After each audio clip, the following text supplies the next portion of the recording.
ठीक है। तो इसमें जब कॉस्ट शीट हम दिखाते हैं तो इसका स्ट्रक्चर जो है हम पार्ट में दिखाते हैं, अलग अलग तरह के खर्चे को, ठीक है ना। अलग अलग तरह के एक्सपेंसेस को हम पार्ट में रिकॉर्ड करते हैं, ठीक है ना। तो हम स्टेटमेंट के हिसाब से आपको बताते जाएंगे, ठीक है ना। कॉस्ट शीट का जो स्टेटमेंट बनेगा ना उसके हिसाब से आपको बताते जाएंगे कि देखो टोटल ये 4 पार्ट में बनता है, ठीक है। सबसे पहले प्राइम कॉस्ट हम लोग दिखाते हैं इसमें, प्राइम कॉस्ट, ठीक है, सबसे पहले। और फिर प्राइम कॉस्ट के बाद इसमें आता है फैक्ट्री कॉस्ट, फिर आता है एडमिनिस्ट्रेटिव ओवरहेड, ठीक है, फिर आता है सेलिंग एंड डिस्ट्रीब्यूशन का खर्चा। ये 4 मेजर पार्ट में ये बटा रहता है, ठीक है, कॉस्ट शीट। तो कॉस्ट शीट हम लोग लिखेंगे,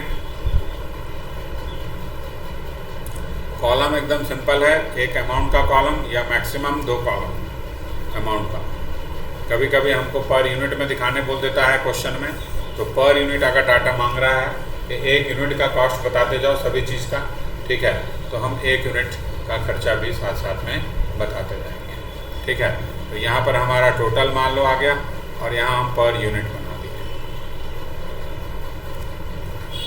ठीक है। तो सबसे पहले हम लोग प्राइम कॉस्ट का डिटेल लिखेंगे।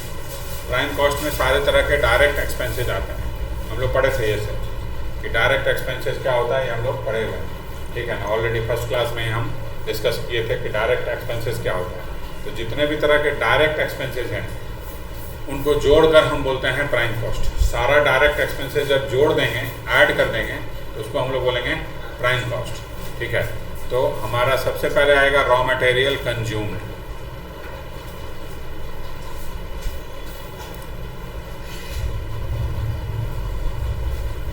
ठीक है। रॉ मटेरियल कंज्यूम का अमाउंट हम लिखेंगे सबसे पहले।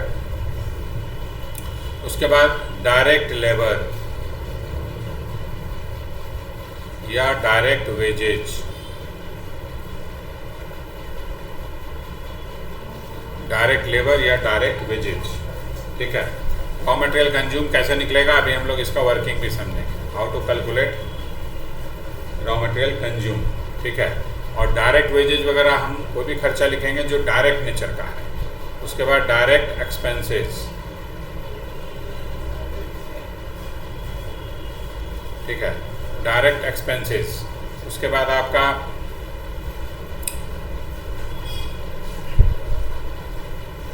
प्रोडक्टिव वेजेज, अगर प्रोडक्टिव वेजेज लिखा है तो उसको भी हम डायरेक्ट एक्सपेंसेस मानते हैं, ठीक है।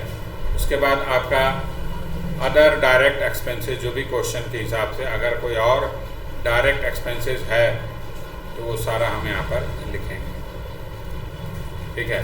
ये सारा डायरेक्ट एक्सपेंसेस लिखने के बाद जब इसका टोटल करेंगे तो इस टोटल को हम लोग बोलेंगे प्राइम कॉस्ट। इस टोटल को हम लोग क्या बोलेंगे, प्राइम कॉस्ट, ठीक है।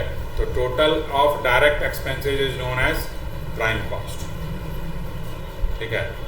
इसका वर्किंग हम बाद में डिस्कस करेंगे कि रॉ मटेरियल कंज्यूम कैसे निकलता है, ठीक है। अब इसके बाद इसमें हम लोग लाएंगे factory overhead,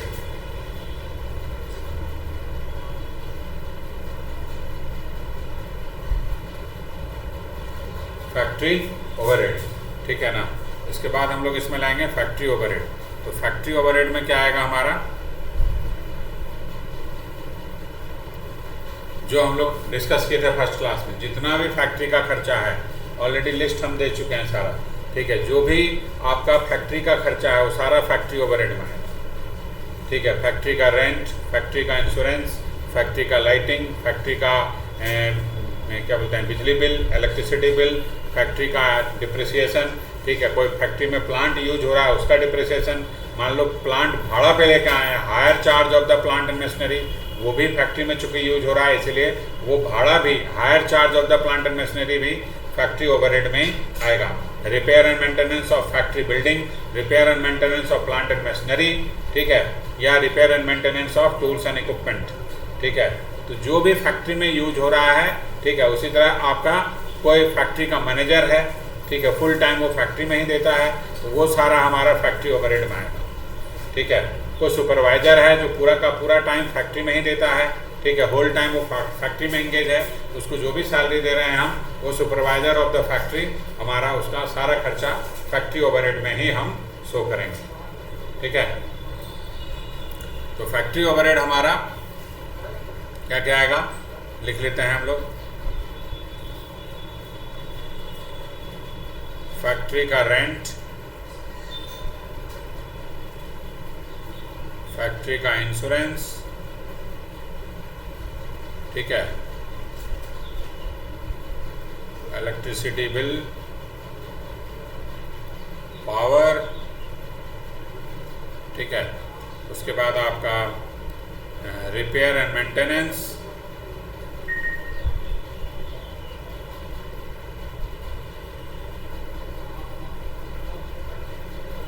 of plant and machinery और फैक्ट्री बिल्डिंग। फैक्ट्री बिल्डिंग का हम रिपेयर मेंटेनेंस कर रहे हैं या प्लांट एंड मशीनरी का, दोनों इसी में आएगा, ठीक है। हायर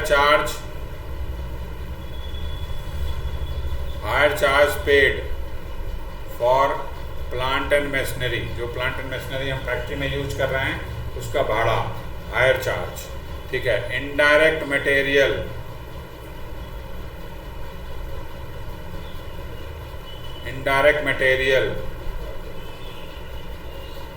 इनडायरेक्ट वेजेज, ठीक है, या इनडायरेक्ट लेबर, ठीक है। उसके बाद आपका depreciation of plant and machinery या डिप्रिसिएशन ऑफ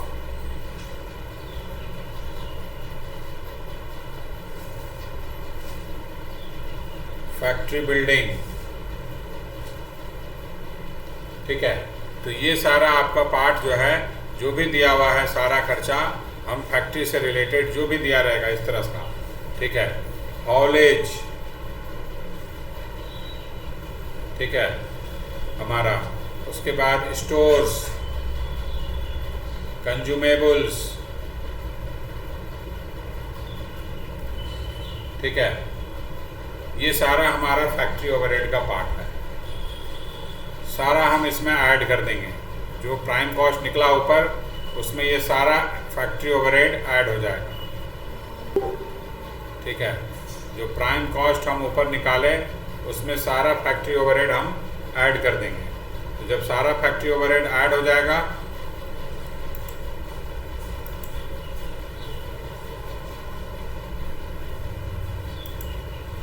ठीक है, अरे जो सारा फैक्ट्री ओवरहेड ऐड हो जाएगा, ठीक है, तो हम लोग जो है प्राइम कॉस्ट में जब फैक्ट्री ओवरहेड ऐड हो जाएगा, कभी कभी क्वेश्चन में आपको दिया रहता है सेल ऑफ स्क्रैप, तो अगर सेल ऑफ स्क्रैप दिया है तो यहाँ से माइनस होगा वो।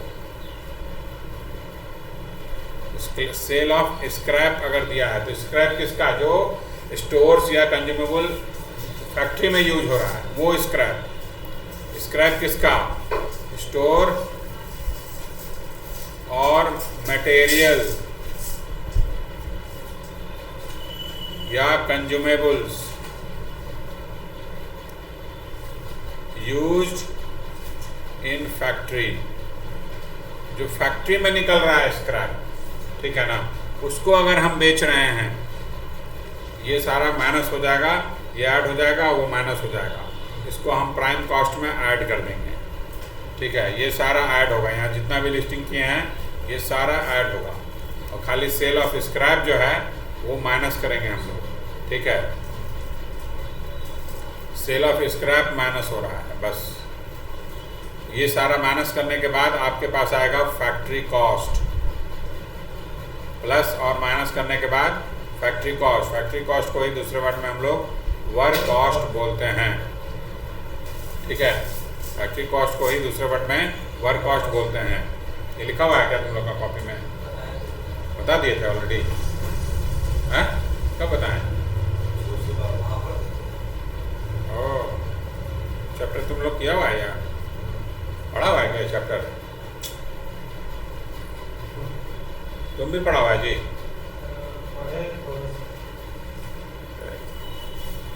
पहले बोलता है ना जी। चलो कोई बात नहीं। फैक्ट्री कॉस्ट और वर्क कॉस्ट ये हमारा निकल गया। अब इसके बाद इसमें हम लोग ऐड करते हैं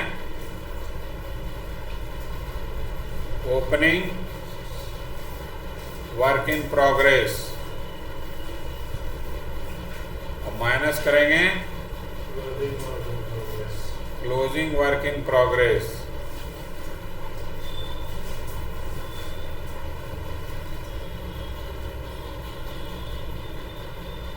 आ जाएगा आपका फिर से वर्क कॉस्ट। अब ज़्यादा ज़्यादा इसको लिख सकते हो नेट वर्क कॉस्ट, ठीक है, या खाली वर्क कॉस्ट भी लिख सकते हैं, कोई दिक्कत नहीं, ठीक है। अब इसके बाद हम लोग इसमें ऐड करते हैं office and administrative overhead. Office and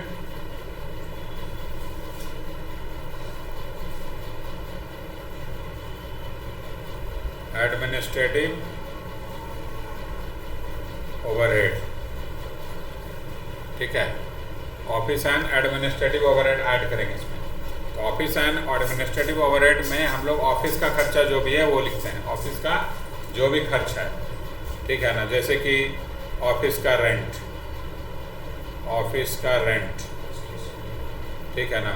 office का suppose repair and maintenance of office हो रहा है, लिखा हुआ है साफ साफ क्वेश्चन है कि repair and maintenance of office, या फिर depreciation on office equipment,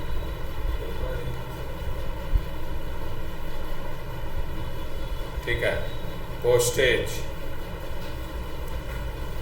stationery,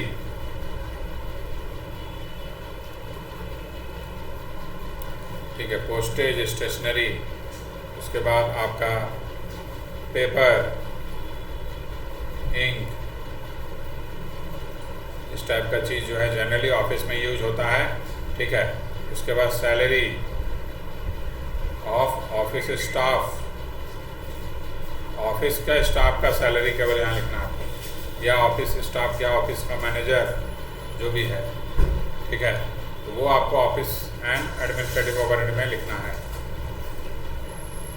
उसके बाद यहाँ आएगा उसका, और क्या बोले, डिप्रिसिएशन ऑन ऑफिस बिल्डिंग, ठीक है,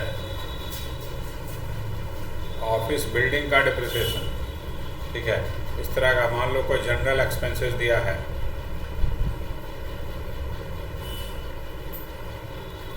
ये सारा खर्चा हम लोग लिख देंगे इसमें ऑफिस में। उसके बाद ये जब खर्च इसमें सारा ऐड हो जाएगा वर्क कॉस्ट में, तो ये बन जाएगा क्या, cost of production,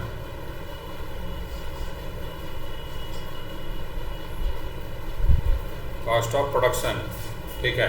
cost of production में हम लोग ऐड करेंगे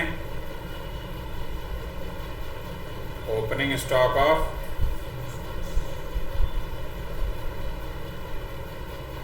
फिनिश प्रोडक्ट या गुड्स जो लिखो, ठीक है, तो माइनस करेंगे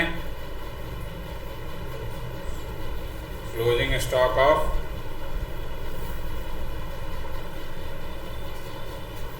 फिनिश प्रोडक्ट,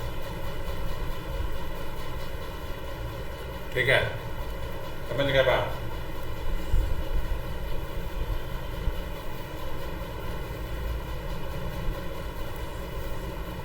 ये सारा प्लस माइनस हो गया, तो हमारे पास आ जाएगा cost of goods sold.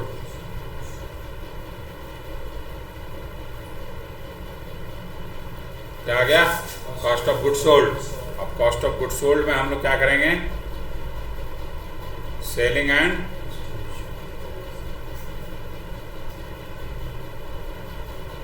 Distribution overhead, इसका एडजस्टमेंट करेंगे, ठीक है। सेल और डिस्ट्रीब्यूशन से रिलेटेड जो भी खर्चा है, सेल और डिस्ट्रीब्यूशन यानी सामान को कस्टमर तक पहुंचाने का खर्चा, डिस्ट्रीब्यूट करने का मतलब ये, ठीक है। तो अब उसमें सेलिंग एक्सपेंसेज एक तो सिंपल हो गया कि भाई सेलिंग एक्सपेंसेज, फिर आएगा एडवर्टीजमेंट,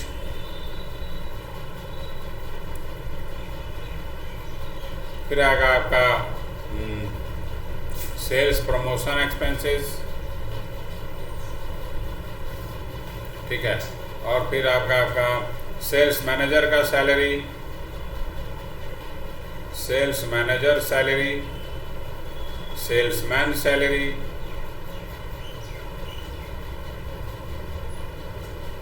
सेलिंग कमीशन, जो भी कमीशन हम सेल पे दे रहे हैं वो सेलिंग एक्सपेंसेस में आएगा, ठीक है, समझ के बाद डिस्काउंट अलाउड,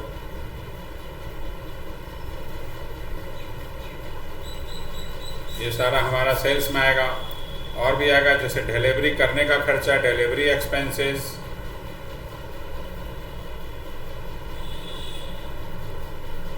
ठीक है, डिलीवरी पहुंचाने का, डिलीवरी वैन का खर्चा, मान लो डिलीवरी वैन हम यूज कर रहे हैं, डिलीवरी वैन एक्सपेंसेस, ठीक है, समझ गए बात।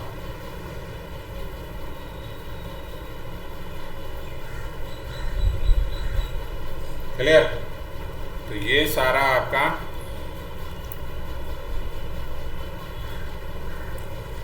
करके कॉस्ट ऑफ गुड्स सोल्ड को जब सेलिंग एक्सपेंसेस में ऐड कर देंगे तो हमारा आ जाएगा क्या, कॉस्ट ऑफ सेल्स।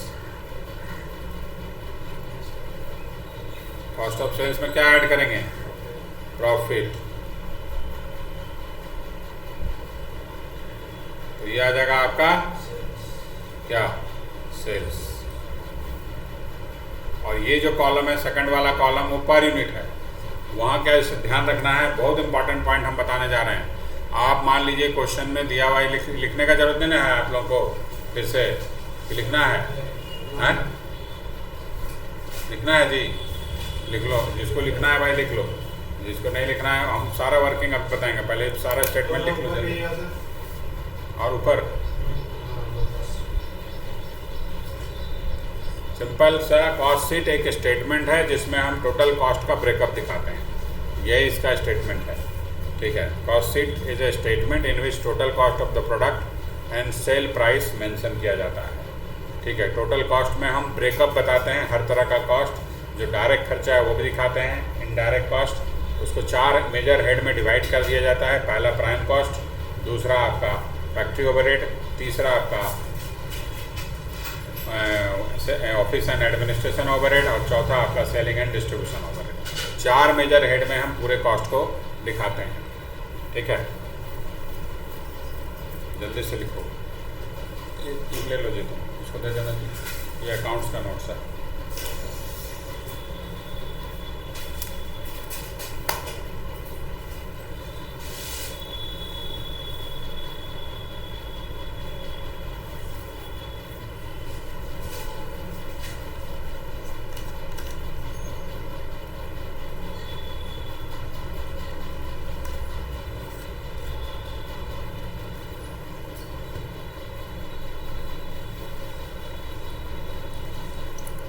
आप तुम हमको तुम लोग लिख के देना, जो पहले चैप्टर पढ़ चुका है उन्हें बताएंगे अभी, ठीक है ना। तो जो कॉस्ट में मान लो जो चैप्टर पढ़ चुका है, ठीक है ना,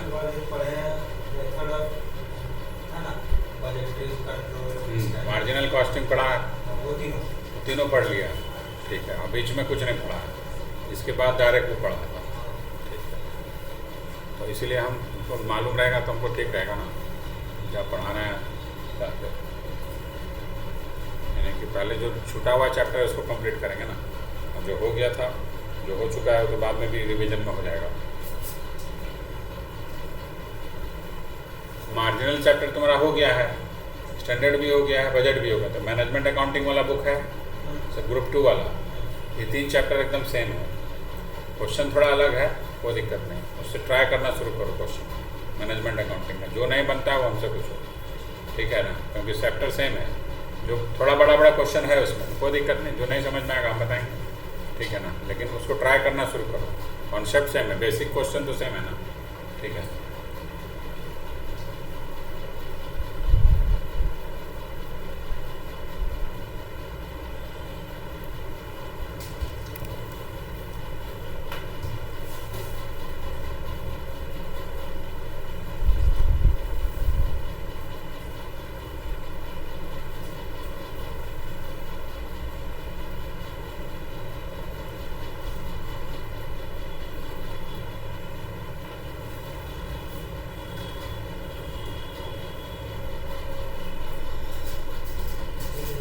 हो गया तक लिख लिया।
बारिश हो रहा है क्या?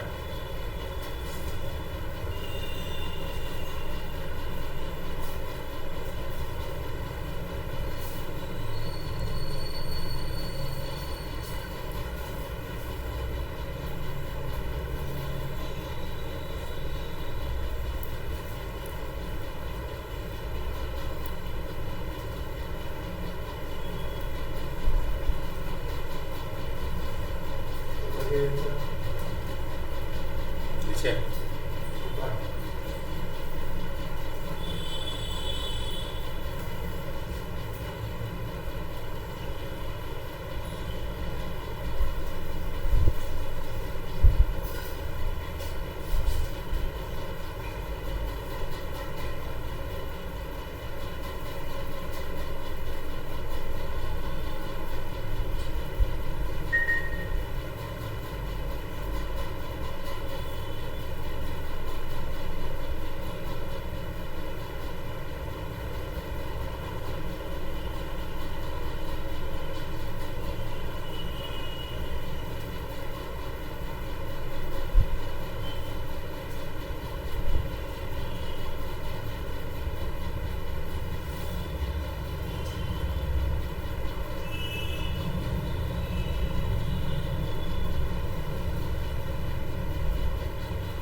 हो गया।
हो गया।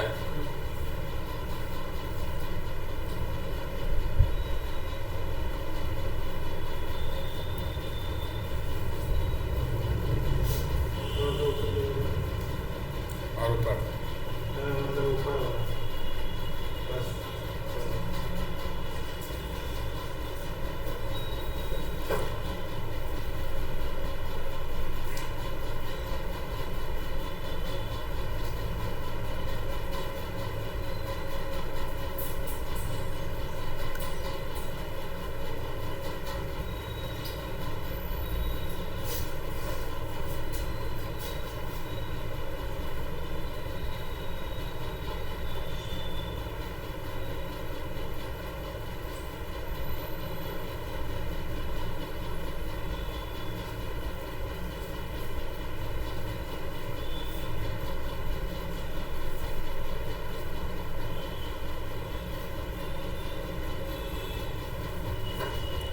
हो गया, नीचे करें।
हो गया है? अब हम लोग सबसे पहले समझेंगे रॉ मटेरियल कंज्यूम कैसे निकलेगा। ठीक है, रॉ मटेरियल कंज्यूम हमको कैसे निकालना है। सबसे पहले ये लिख लिया है, कुछ छुटा है जी? नहीं छुटा है ना? चलो सबसे पहले हम लोग वर्किंग समझेंगे, calculation of raw material consume. तो सर रॉ मटेरियल कंज्यूम निकलता है हमारा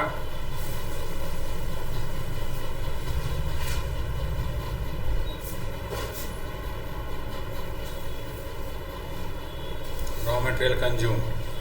ठीक है, तो रॉ मटेरियल कंज्यूम कैसे निकलेगा हमारा ये समझना है। सबसे पहले हम लिखेंगे opening stock of raw material. Opening यानी बिगनिंग ऑफ द पीरियड का रॉ मटेरियल का। फिर उसमें ऐड करेंगे परचेज ऑफ रॉ मटेरियल, जो उस पीरियड में हमने रॉ मटेरियल खरीदा, कैश में खरीदा या क्रेडिट में खरीदा उससे कोई मतलब नहीं, जो भी खरीदा वो लिखना। क्रेडिट में परचेज किया वो भी लिखेंगे, कैश में जो खरीदा है वो भी लिखेंगे। ठीक है, माइनस करेंगे फिर इसमें से हम लोग closing stock of raw material.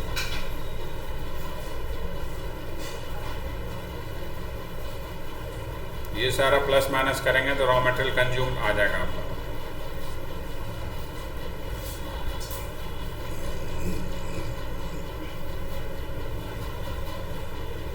ठीक है।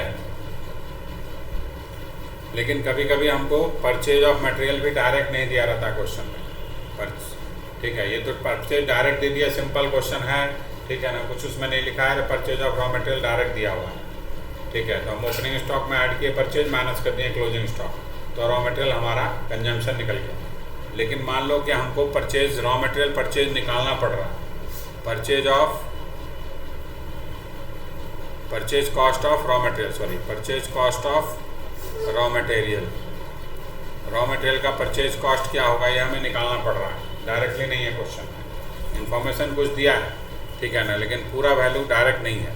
हम क्या करेंगे, इसमें लिखेंगे पहले परचेज प्राइस,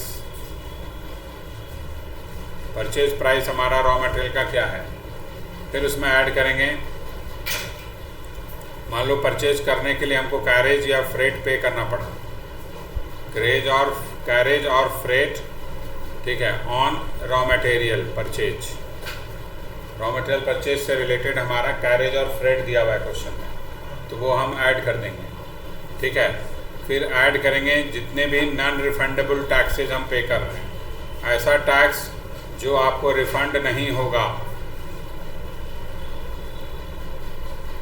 अगर ये तब ऐड करेंगे अगर इंक्लूड नहीं है, अगर परचेज प्राइस में पहले से इंक्लूड नहीं है तभी हम यहाँ ऐड करेंगे, ये आप यहाँ लिख लीजिएगा ब्रैकेट बना के, if not included in purchase price, if not included in purchase price,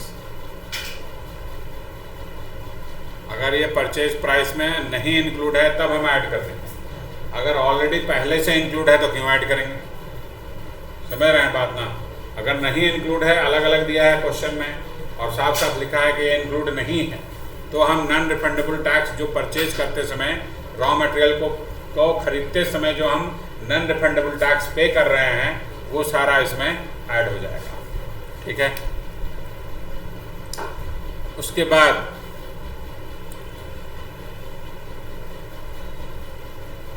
हाँ, उसके बाद आपको मान लीजिए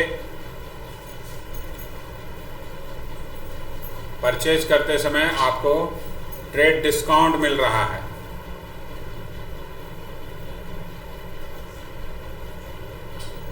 ठीक है। फिर आपको सपोज गवर्नमेंट से सब्सिडी मिल रहा है, रॉ मटेरियल खरीदते हैं उसमें आपको गवर्नमेंट का सब्सिडी मिल रहा है, गवर्नमेंट से रिलेटेड, ठीक है, कोई रिबेट मिल रहा है आपको, ठीक है। तो ये आपको क्वेश्चन में अगर दिया हुआ है और ठीक है दिया हुआ है तो ये सब हम लोग माइनस करेंगे, और फिर माइनस करेंगे अगर जीएसटी भी दिया हुआ है, तो जीएसटी क्यों माइनस होगा, जनरली ये रिफंडेबल टैक्स होता है जनरली, ठीक है ना, क्योंकि जो जीएसटी पे करता है ना वो उसको वो इनपुट टैक्स क्रेडिट मिल जाता है, तो जब इनपुट टैक्स क्रेडिट मिल गया तो वो रिफंड हो गया एक तरह से, ठीक है। तो ये हमारा जीएसटी जो है, if input tax credit allowed,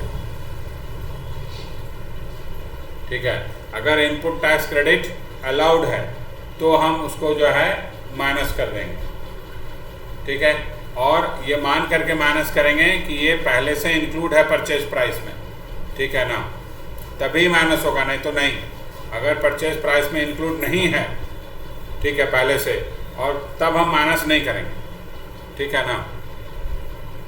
purchase price में अगर इंक्लूड नहीं है तो ये जो माइनस यहाँ तीनों कर रहे हैं ना, ये तभी माइनस करेंगे जब पहले से डिडक्टेड नहीं है, वरना अगर मान लो ट्रेड डिस्काउंट से पहले से ही घटा है परचेज प्राइस, तो फिर क्यों घटाएंगे ट्रेड डिस्काउंट भाई, ऑलरेडी घटा हुआ पहले ही, ठीक है। या उसी तरह गवर्नमेंट सब्सिडी घटा के ही आपको परचेज प्राइस दिया हुआ है, तो क्यों माइनस करेंगे, तो ये हम तब माइनस करेंगे इफ नॉट,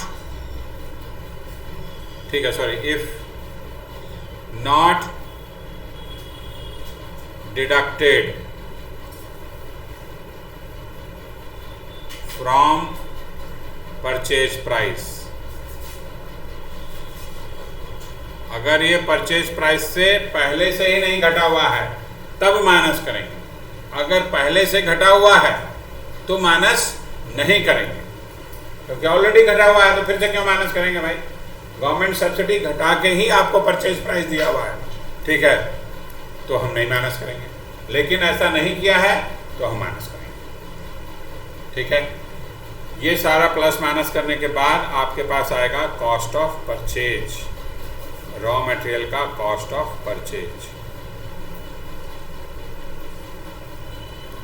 ठीक है। तो ये अगर झमेला इतना दिया रहेगा क्वेश्चन में, तब बहुत क्वेश्चन में नहीं भी दिया रहता है, सिंपल दिया हुआ है डायरेक्ट आपको कि रॉ मटेरियल परचेज इतना, या सिंपल रॉ मटेरियल लिखा हुआ है तो हम उसको मान लेंगे परचेज, ठीक है। तो अगर कुछ एडजस्टमेंट दिया हुआ है क्वेश्चन में कि हाँ इतना हमारा जीएसटी था, इतना हमको ट्रेड डिस्काउंट मिला, ये सारा इन्फॉर्मेशन परचेज से रिलेटेड दिया हुआ है, तो हम इस सारा एडजस्टमेंट करेंगे, अदरवाइज हमको कुछ करने का ज़रूरत नहीं है। तो क्वेश्चन थोड़ा ध्यान से पढ़ना है, इन्फॉर्मेशन कुछ दिया है या नहीं दिया है, ठीक है। तो purchase cost of raw material हम लोग इस तरह से कैलकुलेट कर लेंगे, ठीक है। तो ये हमारा परचेज कॉस्ट जब निकल जाएगा और फिर opening stock of raw material उसमें ऐड कर देंगे और क्लोजिंग माइनस कर देंगे, तो हमारा रॉ मटेरियल कंज्यूम निकल जाएगा, ठीक है। समझ में आया बात। अब आइए, कभी कभी क्वेश्चन क्या करता है कि क्लोजिंग स्टॉक, रॉ मटेरियल का जो क्लोजिंग स्टॉक का वैल्यू है ना, वैल्यू नहीं दिया, क्वांटिटी बता दिया कि हाँ 1000 केजी बचा हुआ है, लेकिन उस 1000 केजी का दाम नहीं बता रहा है, कितना दाम है, उसका वैल्यू कितना है, उस 1000 केजी का वैल्यू कितना है ये नहीं बताया क्वेश्चन। ये जरूर दे दिया है क्वेश्चन में कि 1000 केजी बचा हुआ है एंड ऑफ द ईयर में। तो अगर ऐसा क्वेश्चन आया जहां पर क्लोजिंग स्टॉक का वैल्यू मिसिंग है, क्वांटिटी बता दिया है, वैल्यू मिसिंग है, तो क्या करेंगे। और हमको ये नहीं बताया है क्वेश्चन में कि भाई कैसे वैल्यूएशन करना है उसका, ठीक है ना। तो दो कॉन्सेप्ट हम आपको बता रहे हैं, इसमें ध्यान से पढ़ देखिएगा, बहुत इंपॉर्टेंट है ये, ठीक है ना।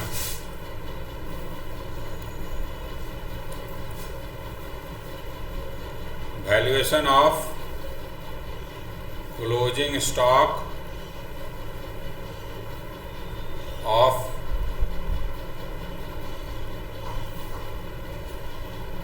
रॉ मटेरियल या डायरेक्ट मटेरियल।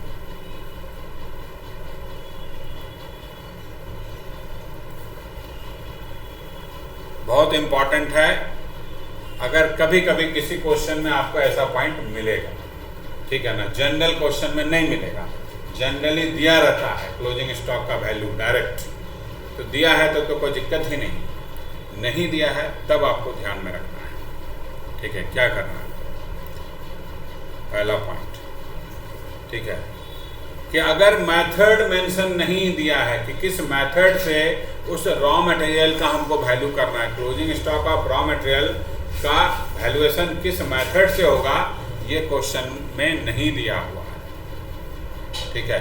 ये क्वेश्चन में मेंशन ही नहीं है, ठीक है ना। If method of valuation of raw material not given in question,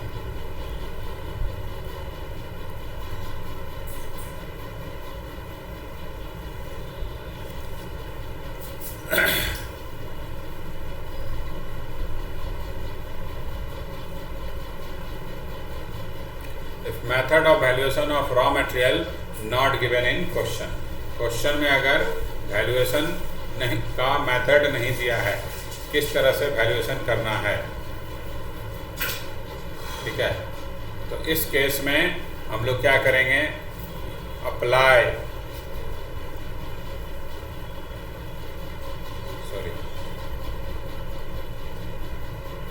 FIFO method, उस केस में हम लोग FIFO मेथड लगाएंगे, ठीक है। यानी FIFO मेथड क्या बोलता है कि FIFO मेथड के हिसाब से क्या होगा, तो वैल्यू करेंगे हम लोग, value stock of raw material at current purchase price,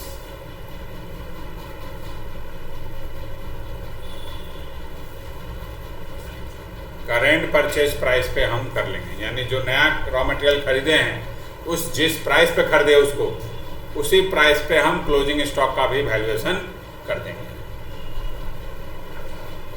ठीक है, उसी प्राइस पे हम क्लोजिंग स्टॉक का वैल्यूएशन करेंगे। यानी सपोज हमारे क्वेश्चन में एग्जाम्पल, सपोज ओपनिंग स्टॉक दिया है 1000 kg, इसका वैल्यू दे दिया सपोज 20,000 रुपया। ठीक है, परचेज किया है सपोज वो परचेज किया 10,000 kg, परचेज किया सपोज 10,000 kg, वो 2,30,000 रुपये में। ठीक है, 2,30,000 रुपये में परचेज किया और क्लोजिंग स्टॉक बता रहा है कि भाई क्लोजिंग स्टॉक हमको बचा हुआ है रॉ मटेरियल का सपोज 2,000 kg, 2,000 kg बचा हुआ है। वैल्यू नहीं दिया, वैल्यू में क्वेश्चन मार्क है। केजी बता दिया कि 2,000 kg बचा हुआ है क्लोजिंग स्टॉक का, लेकिन वैल्यू नहीं दिया हुआ। ठीक है, तो इस केस में हम क्या करेंगे, हम करंट परचेज प्राइस अप्लाई करेंगे। करंट परचेज प्राइस कितना है, 10,000 kg हम कितने में खरीदे, तो इसका मतलब ये हुआ कि करंट में हम कितने में खरीदे। करंट परचेज प्राइस अगर हम अलग से निकाल लें, करंट प्राइस हमारा कितना हो गया, 2,30,000 डिवाइडेड बाय 10,000 kg, तो 1 kg का दाम कितना हो गया, 23 रुपया। हम इसका मतलब नया जो रॉ मटेरियल खरीदे वो 23 रुपया पर kg के रेट से खरीदे हैं। ठीक है, तो इसका मतलब ये हुआ कि क्लोजिंग स्टॉक का वैल्यूएशन अब हम 23 रुपये पर kg के रेट से करेंगे। ठीक है, तो 23 मल्टीप्लाइड बाय 2,000 यानी 46,000 रुपये टोटल आपका रॉ मटेरियल का कॉस्ट हो जाएगा। ठीक है, क्लियर। तो हमारा value of closing stock of raw material equal to 2,000 kg multiplied by 23 रुपया यानी ₹46,000।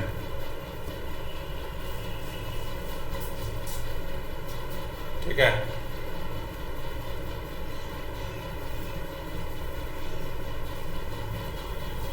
अब कंजम्पशन निकल जाएगा। कंजम्पशन निकालने में अब कोई दिक्कत नहीं हमको। ओपनिंग स्टॉक है ही दिया हुआ, opening stock of raw material 20,000 रुपया प्लस परचेज 2,30,000 रुपया माइनस क्लोजिंग स्टॉक हमारा 46,000। ये प्लस माइनस करके आपका निकल जाएगा रॉ मटेरियल कंज्यूम्ड। ठीक है, 2,50,000 माइनस 6, 2,04,000 आ गया आपका रॉ मटेरियल कंज्यूम।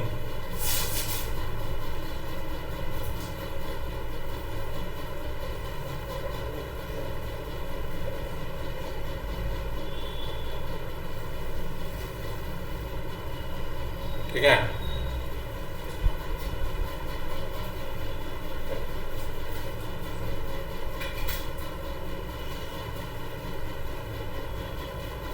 समझ में आ गया बात, हो गया बात खत्म।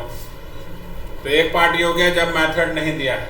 अब मेथड अगर दे दिया, मान लो कि फिफो मेंशन में ही कर दिया कि नाम फिफो मेथड से करो, तब भी हम इसी तरह करेंगे। मान लो क्वेश्चन में नाम दिया है कि नहीं फिफो मेथड से ही आपको वैल्यूएशन करना है रॉ मटेरियल का, तब भी हम इसी तरह करेंगे।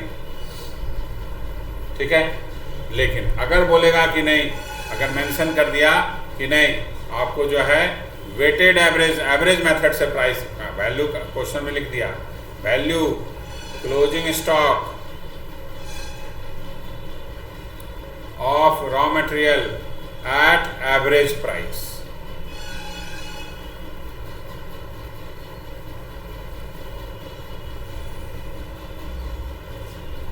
ठीक है, एवरेज प्राइस।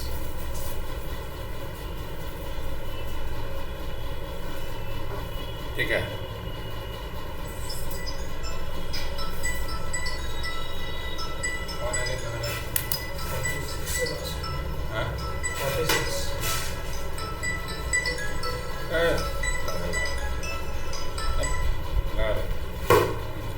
सामने रहता है लोग, छोड़ो छोड़ो, तो सामने रहता है, फोन मारे रहेगा जो उठेगा।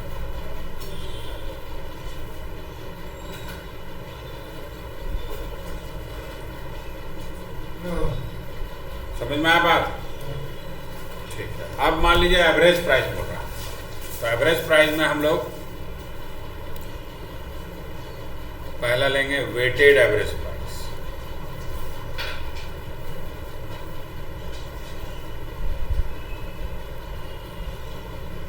वैल्यूएशन हमको वेटेड एवरेज प्राइस पे करना है।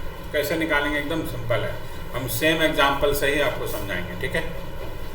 उसी क्वेश्चन को जो अभी ऊपर बनाए बिफोर से, उसी से बनाएंगे हम लोग वेटेड एवरेज। वेटेड एवरेज में करना क्या है आपको निकालना है total cost of goods, raw material, sorry, total cost of raw material. Total cost का मतलब ओपनिंग स्टॉक का कॉस्ट प्लस परचेज जो किए नया उसका कॉस्ट, दोनों का कॉस्ट ऐड कर देंगे, divided by total quantity. Total quantity का मतलब ओपनिंग स्टॉक का क्वांटिटी और प्लस परचेज जो किए उसका क्वांटिटी, ठीक है? ये जो प्राइस आएगा इस पे हम वैल्यूएशन करेंगे क्लोजिंग स्टॉक।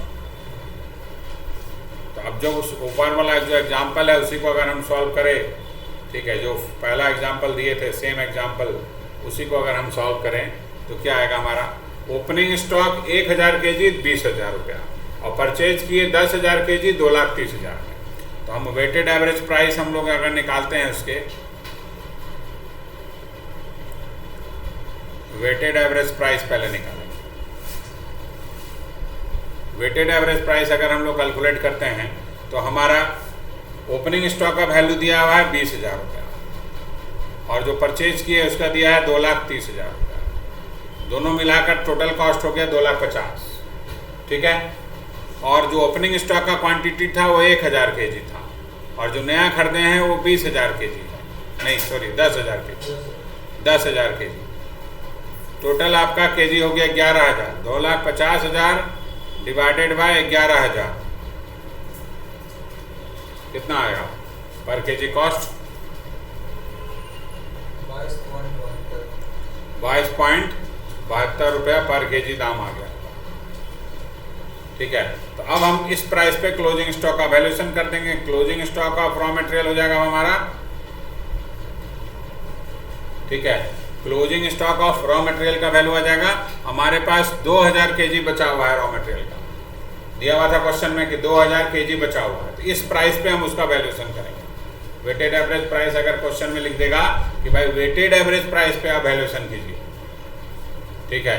तो वेटेड एवरेज प्राइस पहले हम निकाल लिए, opening stock plus purchase divided by opening stock का क्वांटिटी प्लस जो नया किए परचेज, दोनों का क्वांटिटी मिलाकर टोटल वेट, टोटल केजी पता चल गया।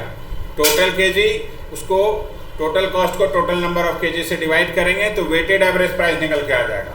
तो closing stock of raw material जो है हमारा अब हो जाएगा 2000 kg मल्टीप्लाइड बाय 22 रुपया 72 पैसा, 22 रुपया 72 पैसा, ठीक है?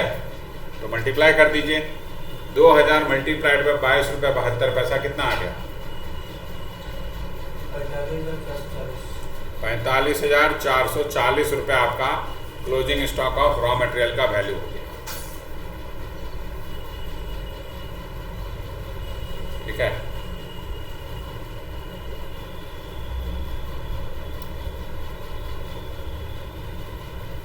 समझ में आया बात? तो अगर आपको वेटेड एवरेज प्राइस लिखेगा, पहला एवरेज प्राइस में दो मेथड है, एक वेटेड एवरेज अभी समझे हम लोग, ठीक है? तो ये वेटेड एवरेज प्राइस से इस तरह से निकालेंगे, पहले वेटेड एवरेज प्राइस पर केजी निकाल दिए, ठीक है? 22 रुपया 72 पैसा पर केजी आ गया, 1 केजी का दाम वेटेड एवरेज प्राइस मेथड से, और उसको मल्टीप्लाई कर दिए नंबर ऑफ केजी जो बचा हुआ है। तो 2000 मल्टीप्लाइड बाय 22 रुपये 72 पैसा, तो आपका निकल गया closing stock of raw material. Clear? यहाँ तक हो गया बात? समझ में आया बात? दूसरा केस, अगर आपको क्वेश्चन लिख दिया नहीं सिंपल एवरेज से कीजिए, सिंपल एवरेज प्राइस,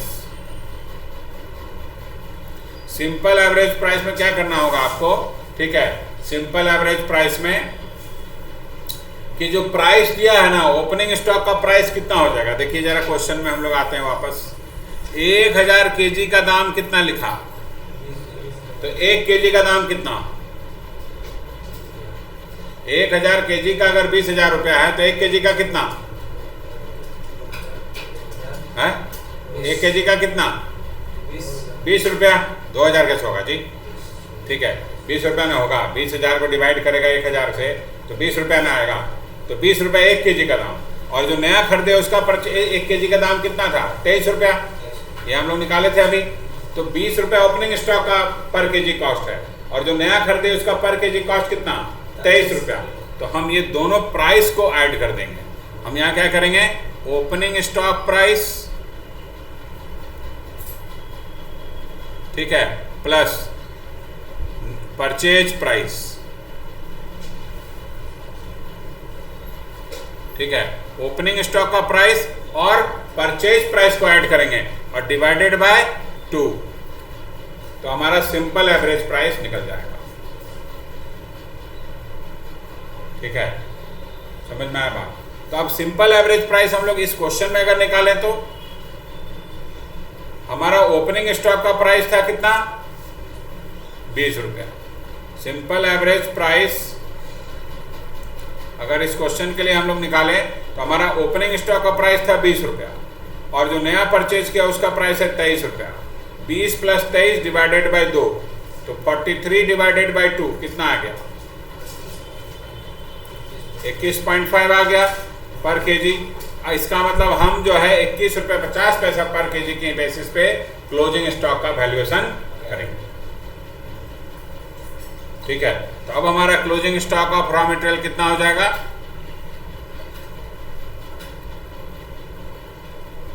ठीक है, 2000 केजी मल्टीप्लाइड बाय 21 रुपया 50 पैसा कितना आ जाएगा,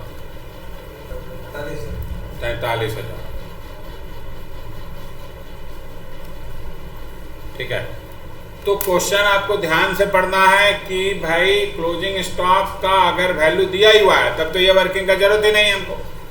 closing stock of raw material का वैल्यू क्वेश्चन में ही गिवन है तो ये वर्किंग का जरूरत नहीं दिया हुआ है तभी हम वर्किंग करेंगे, तब ये वर्किंग पे आएंगे हम लोग कि भाई closing stock of raw material का वैल्यू नहीं दिया हुआ है तो हमको वैल्यू उसका निकालना पड़ेगा, तब ना रॉ मटेरियल कंज्यूम निकलेगा। हम कैसे माइनस करेंगे वहां से क्लोजिंग स्टॉक, माइनस करना हमको रॉ मटेरियल कंज्यूम निकालने में। ठीक है, तो माइनस करना है तो उसको वैल्यू तो निकालना पड़ेगा ना पहले। वैल्यू अगर नहीं दिया हुआ है क्वेश्चन में तब, अगर दिया हुआ है तो कोई दिक्कत नहीं दिया है तो पहले वैल्यू करेंगे। अब फिर से देखना होगा कि क्वेश्चन में कोई मेथड का नाम तो नहीं दे दिया वैल्यूएशन करने के लिए। अगर मेथड का नाम नहीं दिया है, ठीक है, या मेथड का नाम फिफो ही लिखा है, इन दोनों ही केस में हम फिफो मेथड यूज करेंगे। नाम कोई नहीं भी दिया है तो भी फिफो मेथड लेना है आपको, और नाम फिफो ही लिख दिया है, ठीक है, तो फिफो मेथड से ही हम लोग करेंगे। ठीक है, तो आपको ये ध्यान रखना पड़ेगा। और अगर नाम लिख दिया कि नहीं वेटेड एवरेज से करो या सिंपल एवरेज से, तो फिर हम लोग वेटेड एवरेज से करेंगे। सिंपल एवरेज बोलेगा तो सिंपल एवरेज से करेंगे। कोई नाम नहीं दिया मेथड का तो फिफो मेथड। ठीक है, फिफो का फुल फॉर्म है first in first out, first in first out. ठीक है, तो ये आपको जो है रॉ मटेरियल का वैल्यूएशन का बात हम किए कि अगर रॉ मटेरियल का क्लोजिंग स्टॉक का वैल्यू नहीं दिया हुआ है क्वेश्चन में तो इस तरह से आप निकाल सकते हैं। क्लियर बात। ठीक है, तो रॉ मटेरियल कंजम्पशन कैसे निकलेगा इस सारा डिस्कशन हम लोग कर लिए। पहला पार्ट आपको देखना है कि opening stock of raw material question में दिया है या नहीं। ठीक है, उसके बाद नहीं दिया है कोई दिक्कत नहीं, दिया है तो लिख लेंगे। उसके बाद परचेज, जब परचेज अगर डायरेक्ट दे दिया है तो कोई दिक्कत नहीं, लेकिन अगर परचेज में आपको वर्किंग दिया हुआ है कि परचेज वैल्यू है, कैरेज है, उसका जीएसटी है, उसका कुछ और टैक्स वो पे किया है जो रिफंड नहीं होगा, कुछ सब्सिडी मिला था उसको, इस टाइप का बहुत सारा पॉइंट दिया हुआ है। ठीक है ना, तो वो सारा जो है हम लोग यहाँ पर प्लस माइनस करके उसका परचेज कॉस्ट निकाल लेंगे, और जो परचेज कॉस्ट निकलेगा रॉ मटेरियल का उसको हम लोग लिखेंगे रॉ मटेरियल कंज्यूम निकालते समय, और फिर closing stock of raw material minus करेंगे तो आपके पास आएगा, ठीक है, रॉ मटेरियल कंज्यूम। जो रॉ मटेरियल कंज्यूम आएगा वही कॉस्ट शीट में दिखाते हैं। क्यों? क्योंकि वहां तो वो चीज दिखा रहे हैं हम लोग कि जो कॉस्ट यूज हुआ प्रोडक्शन में, खरीद लिए यूज किए ही नहीं, तो वो यूज ही नहीं हुआ तो प्रोडक्ट कॉस्ट का पार्ट नहीं ना बनेगा। ठीक है, इसीलिए रॉ मटेरियल कंज्यूम्ड हम लोग लेते हैं। ठीक है, हाँ। कभी कभी एक चीज और ध्यान रखना होगा कि कभी कभी क्वेश्चन में लिख देता है कि स्क्रैप ऑफ रॉ मटेरियल लिख दिया, तो अगर स्क्रैप ऑफ रॉ मटेरियल दिया है नोट करके ये लिख लीजिएगा।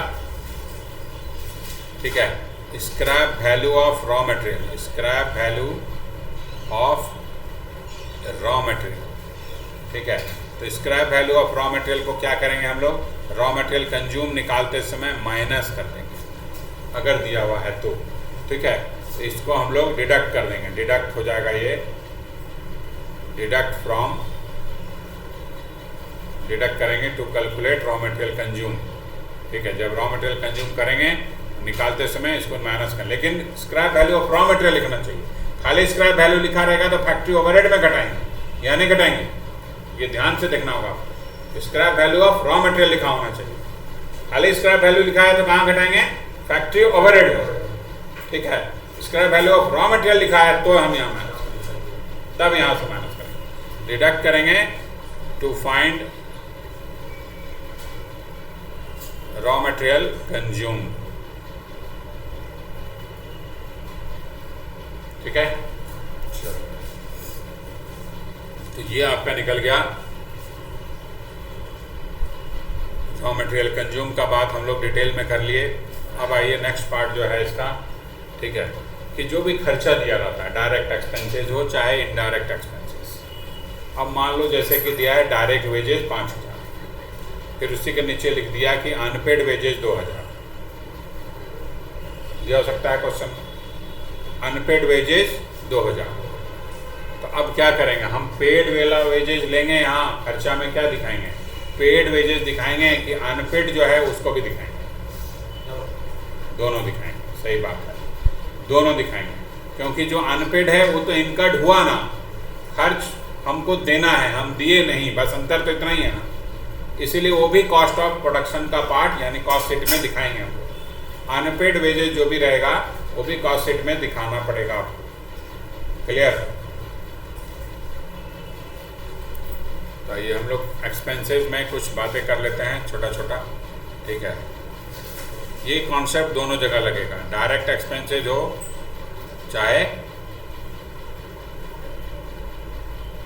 Indirect expenses.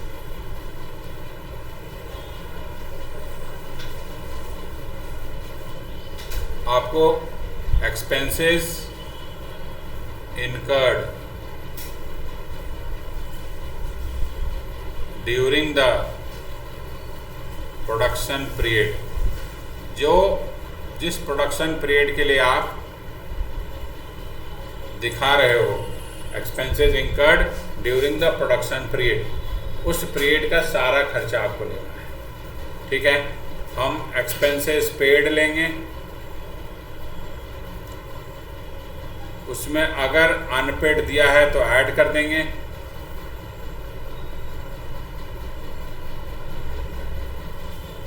ठीक है।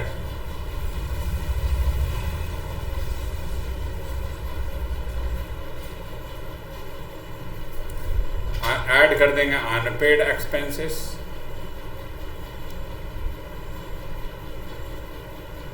ठीक है। और अगर हमको एडवांस दे दिया तो माइनस कर देंगे कि अगले प्रोडक्शन पीरियड का कुछ हम पे कर दिए। मान लो हमको जनवरी का निकालना प्रोडक्शन कॉस्ट और क्वेश्चन में दिया कि नहीं फरवरी का भी पे कर दिए, तो जनवरी वाला में हम फरवरी वाला खर्चा क्यों लेंगे, नहीं लेंगे। तो अगर एडवांस कुछ दिया है तो वो एडवांस एक्सपेंसेस पेड, इसको हम माइनस कर देंगे, ठीक है। ये ध्यान रखना है, सिंपल है एकदम। एक्सपेंसेस जो भी प्रोडक्शन पीरियड का है, चाहे वेजेज हो, चाहे डायरेक्ट एक्सपेंसेस, चाहे इनडायरेक्ट एक्सपेंसेस, सभी जगह यही कॉन्सेप्ट है, ठीक है। सैलरी हम दिखाएंगे फैक्ट्री ओवरहेड में, लेकिन सैलरी मैनेजर का अगर अनपेड है फिर भी दिखाएंगे, ठीक है। सैलरी अगर अनपेड है फिर भी दिखाएंगे, लेकिन अगर मैनेजर को हम जनवरी मंथ में ही फरवरी मंथ का सैलरी दे दिए तब तो नहीं दिखाएंगे जनवरी मंथ में इसको हम, ठीक है। हम चूंकि जनवरी मंथ का स्टेटमेंट बना रहे हैं तो फरवरी मंथ का खर्चा कैसे दिखाएंगे? ठीक है, ये थोड़ा ध्यान में रखना होगा। ठीक है, कभी कभी क्या करता है कि मान लो सैलरी ऑफ मैनेजर लिख दिया और बोलेगा कि नहीं इसमें से आधा काम जो है ना, आधा टाइम जो है ना, 50% टाइम मैनेजर फैक्ट्री में दिया है और 50% टाइम ऑफिस में दिया है। तो क्या करेंगे हम लोग? मान लो ऐसे लिखा हुआ है कि सैलरी ऑफ मैनेजर 10,000 और साफ साफ लिख दिया है कि 50% टाइम मैनेजर फैक्ट्री में दिया है और 50% टाइम वो ऑफिस में दिया है। तो कैसे करेंगे हम लोग? आधा आधा दिखाएंगे। 10,000 का आधा कर देंगे, क्यों? आधा खर्चा वो फैक्ट्री से रिलेटेड है, आधा ऑफिस में। तो ये थोड़ा आपको कॉमन सेंस ध्यान में रखना है। ठीक है ना, कभी कभी कुछ इंस्ट्रक्शन इस तरह से क्वेश्चन में मिलेगा। ठीक है ना, समझ गए बात? मान लो बिल्डिंग ही है, एक ही बिल्डिंग में सारा है, ऑफिस भी है उसका, फैक्ट्री भी है उसका। ठीक है, सब एक ही में है और वो बटा हुआ है 2 फ्लोर में। एक फ्लोर ऑफिस के लिए यूज हो रहा है, एक फ्लोर फैक्ट्री के लिए। और बिल्डिंग का डिप्रिसिएशन तो कॉमन होगा पूरे बिल्डिंग का। ठीक है, तो बिल्डिंग का डिप्रिसिएशन तो कॉमन हुआ है। मान लो पूरे बिल्डिंग का डिप्रिसिएशन 10,000 पूरे साल का या 1 महीने का जो भी है, तो उसको तो आधा आधा बांट देना होगा, क्योंकि आधा जो ऑफिस के लिए डिप्रिसिएशन हो गया इसका मतलब, और आधा फैक्ट्री का हो गया डिप्रिसिएशन। ठीक है, तो इस तरह का अगर आपको क्वेश्चन में इंस्ट्रक्शन दिया हुआ है तो थोड़ा इसको कॉमन सेंस लगाना है, इसमें कुछ बड़ा चीज़ नहीं है। ठीक है, कि समझ में नहीं आएगा। ठीक है ना, वो ध्यान से क्वेश्चन पढ़ना है तो ऑटोमेटिकली पता चल जाएगा कि कितना ओवरहेड या कितना रेंट हमारा ऑफिस का है और कितना फैक्ट्री का है, या कितना डिप्रिसिएशन रेंट ऑफिस में जाएगा और कितना फैक्ट्री में दिखाएंगे। ये आपको सिंपल वे में पता चल जाएगा, कहीं कोई दिक्कत नहीं है। ठीक है,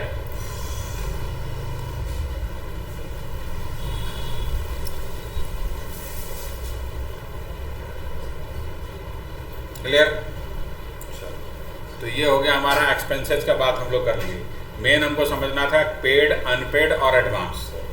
एक्सपेंसेस पेड अगर है तो भी दिखाना है, अनपेड वो भी दिखाएंगे। हाँ, एडवांस दे दिए तो नहीं दिखाएंगे, क्योंकि हम पिछले महीने अगले महीने का दे रहे हैं, आने वाले महीने का। अब आइए हम लोग बात करेंगे वैल्यूएशन ऑफ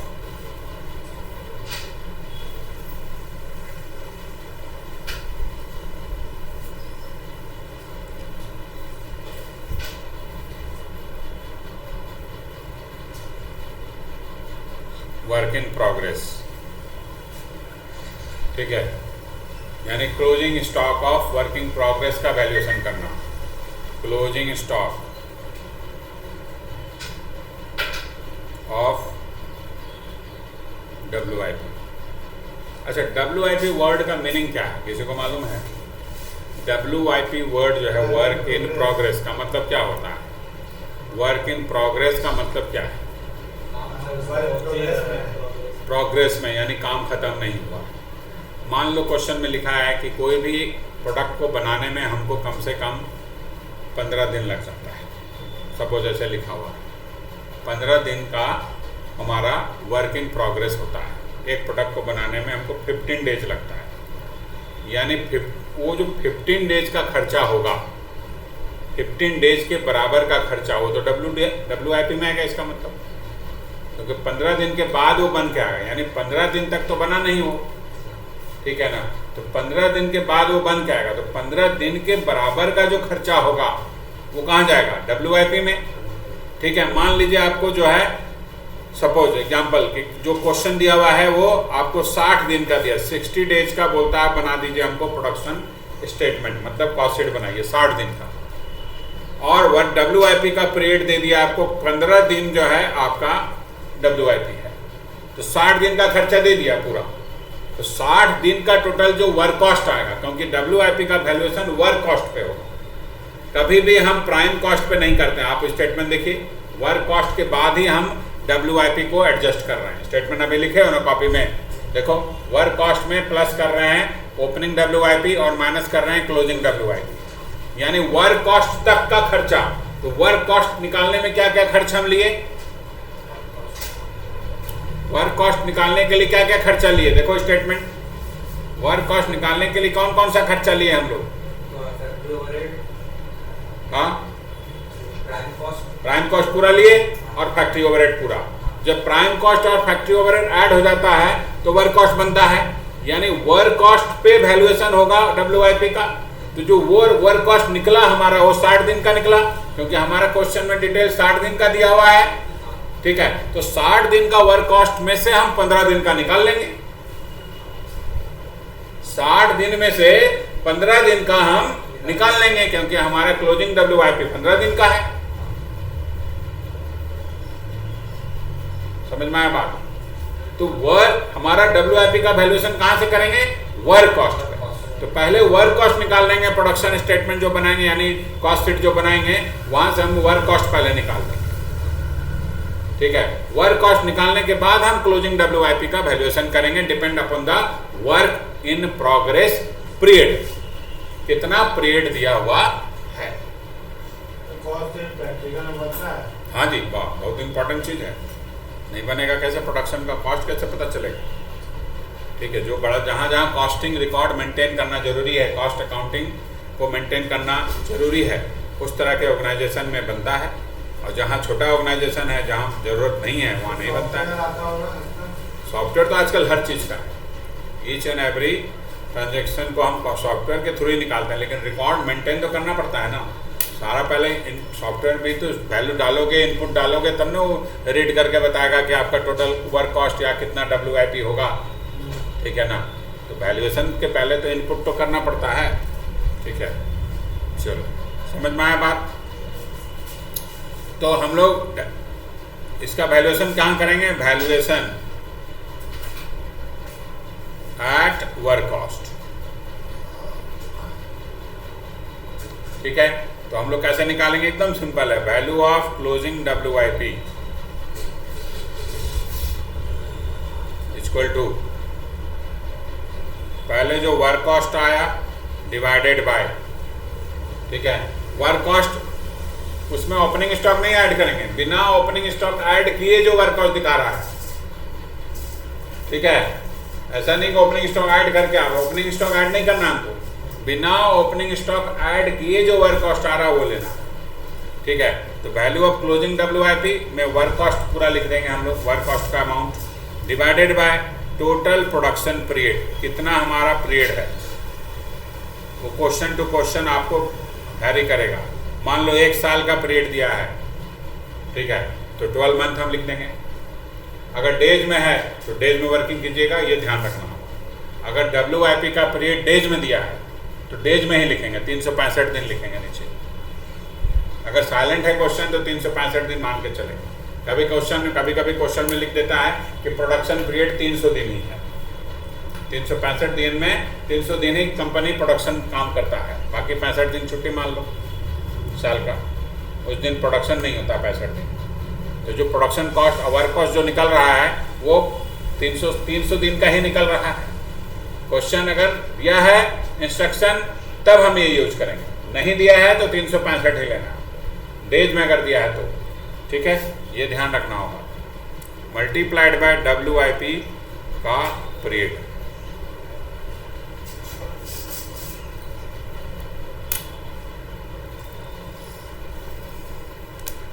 ठीक है, तो ये निकल जाएगा आपका वैल्यू ऑफ क्लोजिंग WIP।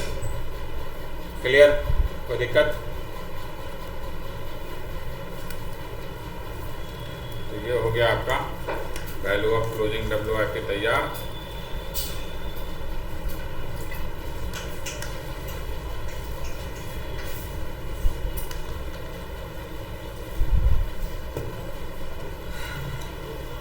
समझ में आया बात? कोई भी क्वेश्चन में अगर आपको बोलेगा कि वैल्यूएशन करना है WIP का, नहीं दिया हुआ तभी ना वैल्यू निकालेंगे। अगर क्वेश्चन में ही लिख दिया है कि क्लोजिंग WIP का वैल्यू इतना है तो निकालने का जरूरत है नहीं है।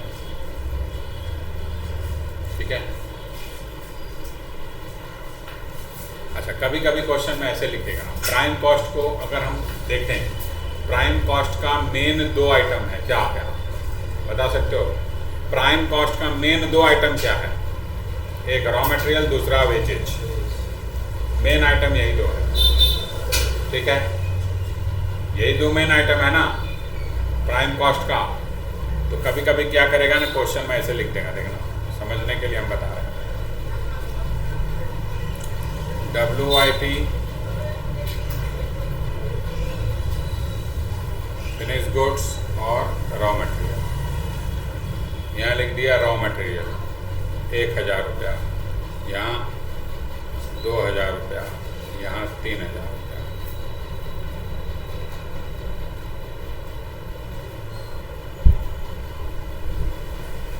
ठीक है, फिर डायरेक्ट वेजेज यहाँ 2000 रुपया, ठीक है सपोज, यहाँ 4000 रुपया, यहाँ कुछ नहीं। फिर लिख दिया फैक्ट्री ओवरहेड, यहाँ 1000 रुपया, यहाँ 2000 रुपया। फिर लिख दिया एडमिनिस्ट्रेटिव ओवरहेड, यहाँ कुछ नहीं, यहाँ भी कुछ नहीं, यहाँ दिया हुआ 1000 से कुछ। तो ये हमारा ऐसे करके लिख दिया क्वेश्चन में, ठीक है। फिर यहाँ लिख दिया ये स्टॉक, ऐसे दे सकता है। कभी कभी क्वेश्चन में इस तरह से दे देता है। ऐसे WIP को तो हम ये तीनों मिला के ही WIP का कॉस्ट निकालते हैं। ये तीनों मिलाएंगे तो क्या आएगा, वर्क कॉस्ट आएगा, है raw material plus wages plus factory overhead add करेंगे तो क्या आएगा, वर्क कॉस्ट आएगा। तो यानी ये तीनों मिलाकर बता रहा है कि टोटल वर्क कॉस्ट जो जा रहा है WIP में वो जा रहा है आपका 4000, यानी स्टॉक ऑफ WIP 4000 दे दिया। ऐसे ब्रेकअप करके लिख दिया। हम कर भी वही रहे कॉस्ट शीट में। प्राइम कॉस्ट में डायरेक्ट मटेरियल और लेबर लेते हैं, मेन आइटम यही है दो, ठीक है। बाकी हो सकता है नहीं भी हो डिपेंड करता है क्वेश्चन के ऊपर, लेकिन ये दो आइटम तो आपको हर क्वेश्चन में मिलेगा। Material, raw material, direct material और डायरेक्ट वेजेज, ये आपको हमेशा मिलेगा, ठीक है। उसी तरह फैक्ट्री ओवरहेड में जाएंगे तो फैक्ट्री ओवरहेड तो मिलेगा ही मिलेगा। अलग अलग हो सकता ना दे, डायरेक्ट दे दिया फैक्ट्री ओवरहेड, ठीक है। तो ये तीनों ऐड करेंगे तो वर्क कॉस्ट आ गया। यानी तीनों वर्क कॉस्ट में हमारा रॉ मटेरियल के ब्रेकअप से क्या पता चल रहा है कि इस WIP में कितना रॉ मटेरियल है, कितना वेजेज है और कितना फैक्ट्री ओवरहेड है, ये पता चल रहा है हमको, ठीक है। तो तीनों मिलाकर ऐड कर देंगे तो हमारा स्टॉक ऑफ WIP निकल गया। उसी तरह फिनिश गुड्स जब निकालते हैं तो फिनिश गुड्स का वैल्यूएशन कॉस्ट ऑफ प्रोडक्शन पे होता है। कॉस्ट ऑफ प्रोडक्शन कैसे निकलता है, कॉस्ट वर्क कॉस्ट में जब हम ऑफिस एंड एडमिनिस्ट्रेशन का खर्चा ऐड करते हैं तब जाके कॉस्ट ऑफ प्रोडक्शन निकलता है, ठीक है। तो कॉस्ट ऑफ प्रोडक्शन हमारा इस सारा मिलाकर कॉस्ट ऑफ प्रोडक्शन ही है। ये रॉ मटेरियल दिया है, वेजेस दिया है, फैक्ट्री ओवरहेड, यहाँ तक वर्क कॉस्ट निकल गया और फिर एडमिनिस्ट्रेटिव ओवरहेड का खर्चा दे दिया तो क्या निकला, कॉस्ट ऑफ प्रोडक्शन निकला। तो कॉस्ट ऑफ प्रोडक्शन का कितना पोर्शन फिनिश स्टॉक में जा रहा है ये बता दिया। ऐड कर दीजिए 4 2 6 2 8 और 1 9, यानी ये क्या बता दिया, स्टॉक ऑफ फिनिश गुड्स। और यहाँ कुछ नहीं लिखा है तो ये 3000 क्या बता रहा है, स्टॉक ऑफ रॉ मटेरियल। समझ में आया बात। तो कभी कभी क्वेश्चन में इस तरह से भी दिया रहता है, इसको लिख लीजिए।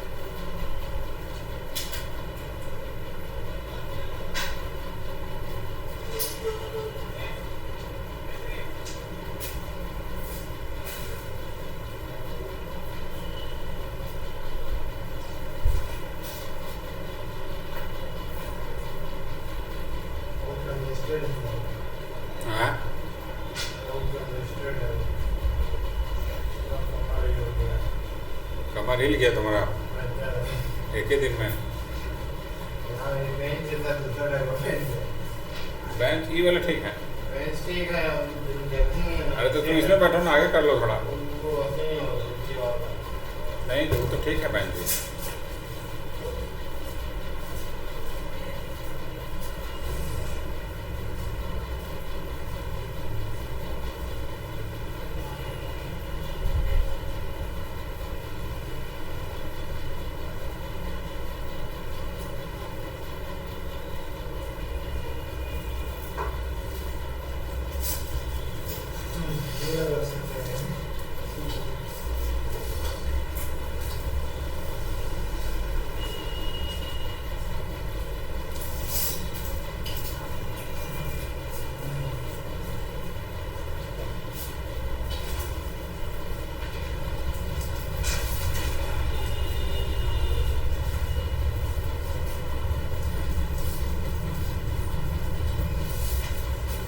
गया? समझ में आया बात? ठीक है।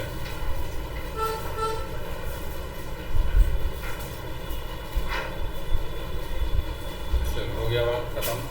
तो ये समझ लिए हम लोग value of work in progress कैसे निकलेगा। अब आइए value of closing stock of finish goods, ठीक है ना। Valuation of closing stock of finish goods.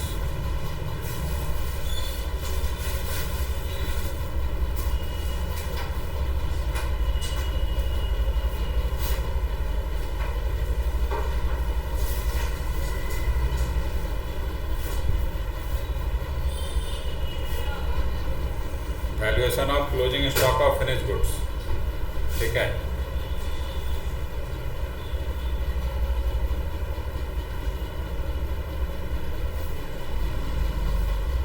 Valuation of closing stock of finish goods. Valuation of closing stock of finish goods का कैसे निकलेगा वैल्यू? फिनिश गुड्स का मतलब जो final product है, प्रोडक्ट जिसको हम बोल सकते हैं। फिनिश गुड्स का मतलब क्या? Product of the company. जो प्रोडक्ट का क्लोजिंग स्टॉक बचा हुआ है उसका वैल्यूएशन निकालना है। तो प्रोडक्ट का वैल्यूएशन कहाँ होता है? कॉस्ट ऑफ प्रोडक्शन पे होता है, ठीक है। कॉस्ट ऑफ प्रोडक्शन पे हम लोग वैल्यूएशन करते हैं।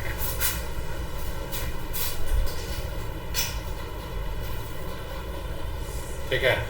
तो इसका वैल्यूड होगा हमारा valuation at cost of production. Valuation होगा हमारा कॉस्ट ऑफ प्रोडक्शन पे। तो कॉस्ट ऑफ प्रोडक्शन कैसे निकलता है? कॉस्ट ऑफ प्रोडक्शन कैसे निकलता है? Prime cost plus factory overhead, ठीक है। आगे work cost plus office and administration of खर्चा। ये तीनों ऐड कर देते हैं तो कॉस्ट ऑफ प्रोडक्शन निकलता है। तो ये कॉस्ट ऑफ प्रोडक्शन निकाल लेंगे हम लोग। कॉस्ट शीट बनाएंगे तो निकलेगा ही ऑटोमेटिकली। जब कॉस्ट शीट बनाएंगे तो ऑटोमेटिक निकलेगा। ये तो हम बस समझने के लिए लिखे हैं कि ये इस तरह से निकलता है। कॉस्ट शीट में आप देख लीजिए, यही सब हम लोग किए हैं। प्राइम कॉस्ट पहले लिखा है, फिर फैक्ट्री ओवरहेड, फिर प्लस करके आया फैक्ट्री कॉस्ट, फिर उसमें हम ओपनिंग WIP माइनस किए, क्लोजिंग WIP, ठीक है। ये आया हमारा नेटवर्क कॉस्ट, फिर उसमें office and administrative overhead add कर दिए तो कॉस्ट ऑफ प्रोडक्शन आ गया, ठीक है। तो कॉस्ट ऑफ प्रोडक्शन पे जनरली हम जो क्लोजिंग स्टॉक का वैल्यूएशन करेंगे कॉस्ट ऑफ प्रोडक्शन पे करेंगे, ठीक है। ये कब करेंगे? जब क्वेश्चन साइलेंट है। When question is silent about method of valuation और FIFO मेथड। ये दोनों केस में यही कॉन्सेप्ट चलेगा, ठीक है। अगर क्वेश्चन साइलेंट है, वैल्यूएशन हमको कैसे करना है कुछ नहीं बोलता है, चुप है इस बारे में। वैल्यूएशन करना है क्योंकि दिया हुआ नहीं है क्वेश्चन में। स्टॉक ऑफ क्लोजिंग स्टॉक का वैल्यू दिया नहीं है, हमको करना ही पड़ेगा। लेकिन क्वेश्चन में कोई इंस्ट्रक्शन नहीं है कि कैसे करना है आपको, ठीक है। और या तो FIFO लिख दिया है क्वेश्चन में कि फर्स्ट इन आउट मेथड से आप कीजिए। तो इन दोनों ही केस में हम कॉस्ट ऑफ प्रोडक्शन पे क्लोजिंग स्टॉक का वैल्यूएशन करेंगे। तो वैल्यूएशन करने के लिए हम लोग क्या करेंगे? पहले निकाल लेंगे cost of production per unit. Cost of production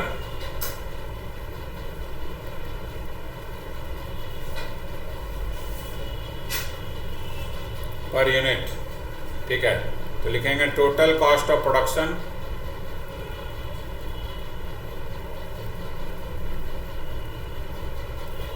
divided by total unit produce या टोटल क्वांटिटी प्रोड्यूस।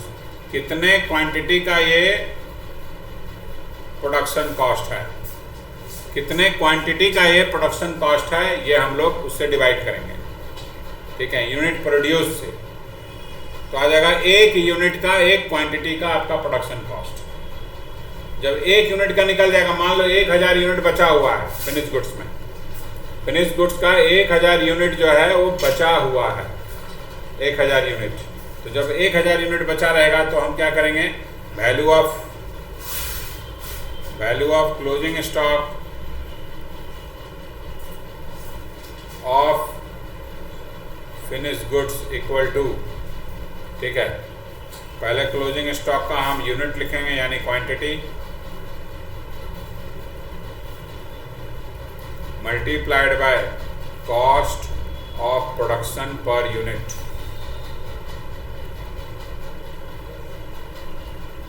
एक यूनिट का प्रोडक्शन कॉस्ट से मल्टीप्लाई कर देंगे तो आ जाएगा टोटल वैल्यू हमारा closing stock of finish goods का। ठीक है ना।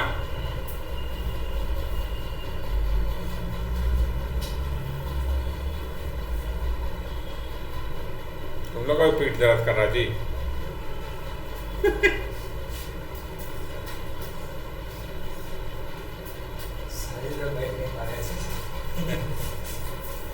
थोड़ा आगे कर लो बेंच, एक बेंच को थोड़ा आगे कर दो, पीछे झुकने का थोड़ा जगह बन जाएगा।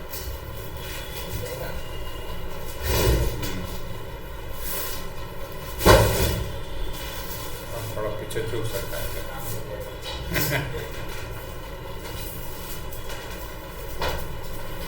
समझ में आया बात? Clear?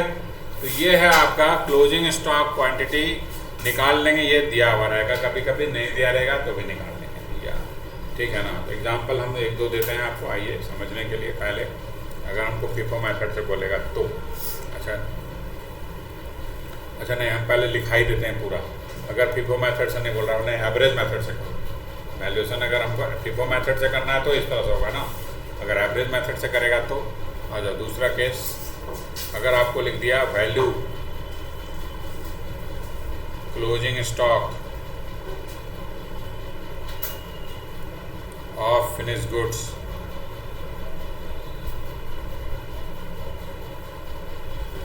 Eight weighted average price method,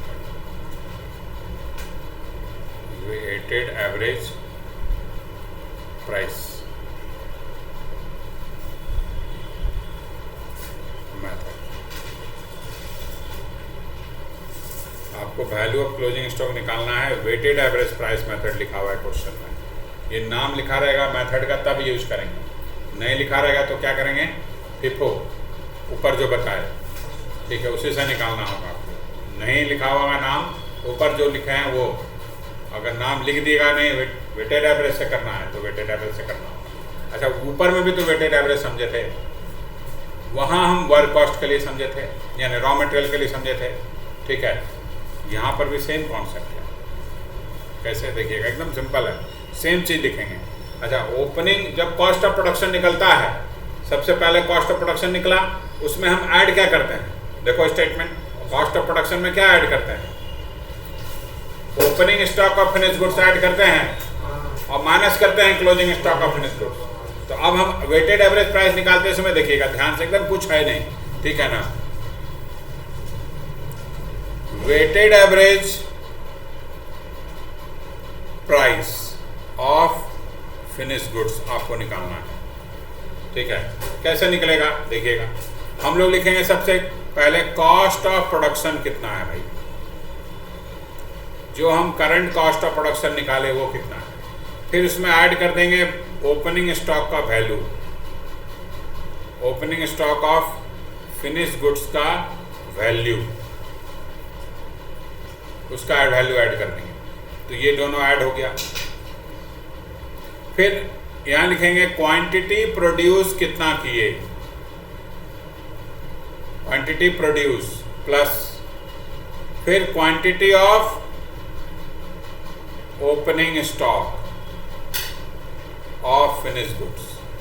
opening stock का क्वांटिटी कितना फिनिश गुड्स का, हो गया ना एवरेज। ऊपर में भी एवरेज इसी तरह किए थे, purchase price plus opening stock का value divided by quantity purchase यहाँ किए थे प्लस ओपनिंग स्टॉक का क्वांटिटी ऐड किए थे डिवाइड। यहाँ पर वही चीज़ कर रहे हैं, कुछ नया कर ही नहीं रहे हैं। जब भी आपको एवरेज निकालने बोलेगा इसी तरह निकालना है। कॉस्ट ऑफ प्रोडक्शन करंट में जो निकला प्लस उसमें ऐड करेंगे opening stock of finish goods, ठीक है, दोनों ऐड कर देंगे divided by quantity produce plus और उसमें ऐड करेंगे quantity of opening stock of finish goods. तो एवरेज निकल गया हमारा। जो एवरेज प्राइस निकला फिनिश गुड्स का यानी कॉस्ट ऑफ प्रोडक्शन का एवरेज प्राइस निकल गया, ठीक है, उसको मल्टीप्लाई कर देंगे हम closing stock of finish goods से।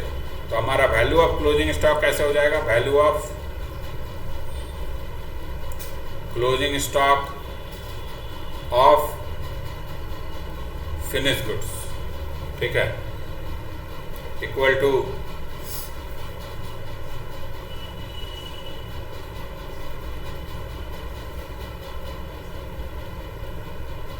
Closing stock of finish goods का क्वांटिटी, कितना क्वांटिटी है हमारा क्लोजिंग स्टॉक का बचा हुआ, multiplied by weighted average price, जो ऊपर निकाले weighted average price finish goods का, उससे मल्टीप्लाई कर देंगे। जितना क्वांटिटी बचा हुआ है multiplied by weighted average price, ठीक है ना। बात वो नहीं है, बात है कि बहुत दिन बाद तुम क्लास कर रहा है, आदत छूट गया बैठ नहीं, आदत में छूट गया है, एक महीना लगभग क्लास नहीं हुआ, ठीक है ना, इसीलिए दिक्कत हो रहा है, मेन दिक्कत वो है। धीरे धीरे आदत हो जाएगा।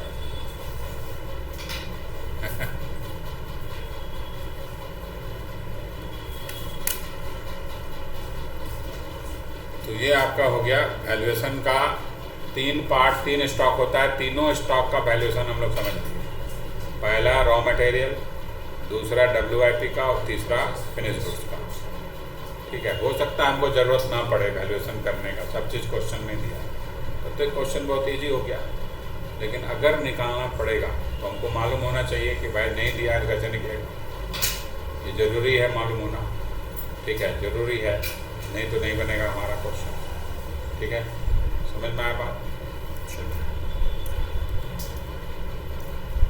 अब एक एग्जांपल कर लेते हैं।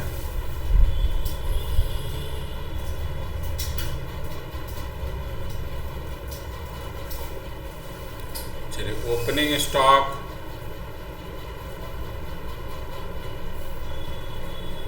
Of raw material 1000 kg, ₹12,000। Raw material purchase, ठीक है, रॉ मटेरियल परचेज 5000 kg, ₹65,000, ठीक है।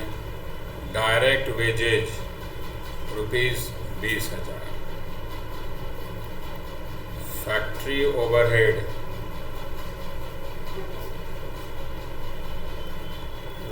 ₹10,000,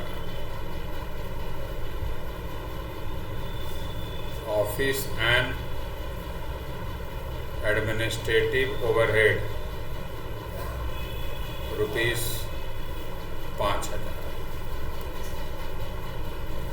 ठीक है। At the end of period,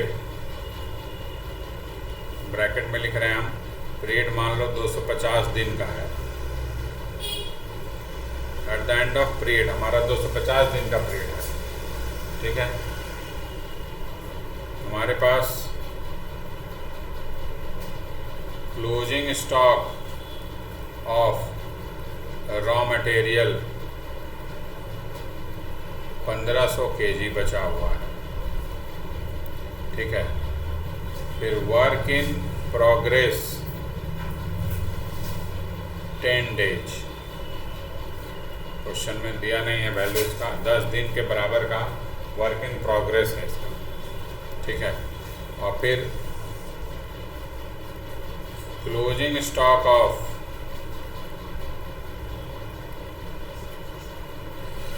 finish goods equal to 1000 unit produced, आपको दिया हुआ है 20,000 यूनिट, पूरे पीरियड में 250 दिन में वो 20,000 यूनिट बनाया है, ठीक है। समझ में आया बात? उसके बाद लिखा है नीचे कि selling expenses ₹5,000,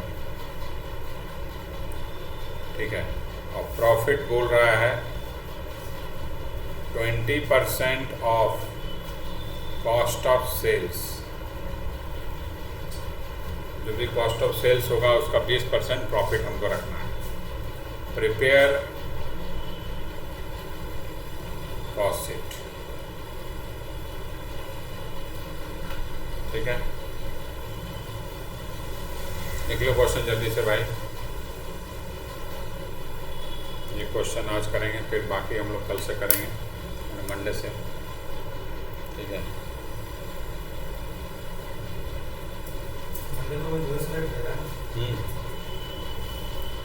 daily 2 subject class होगा, संडे को 3 सब्जेक्ट क्लास होगा। सुबह में रहेगा क्लास? हाँ, संडे को सुबह रहेगा क्लास? सुबह मतलब वही मैंने फाउंडेशन का लेंगे, पहले 10 बजे तक फाउंडेशन का चलेगा, उसके बाद 10 बजे से चलेगा 3-4 बजे तक, ठीक है।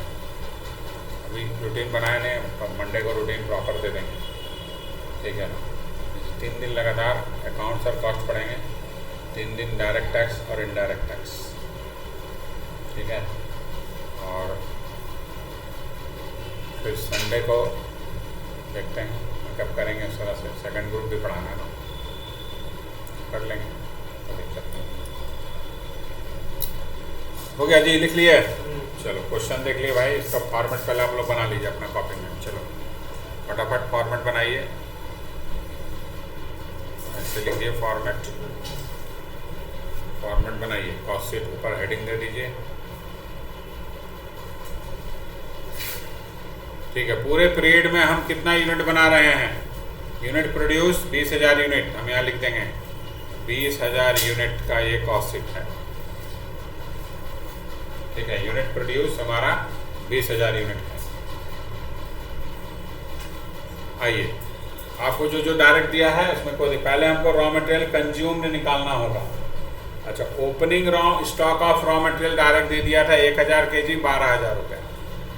रॉ मटेरियल परचेज भी दे दिया है, ठीक है ना, 5,000 kg का 65,000 रुपया, क्लियर।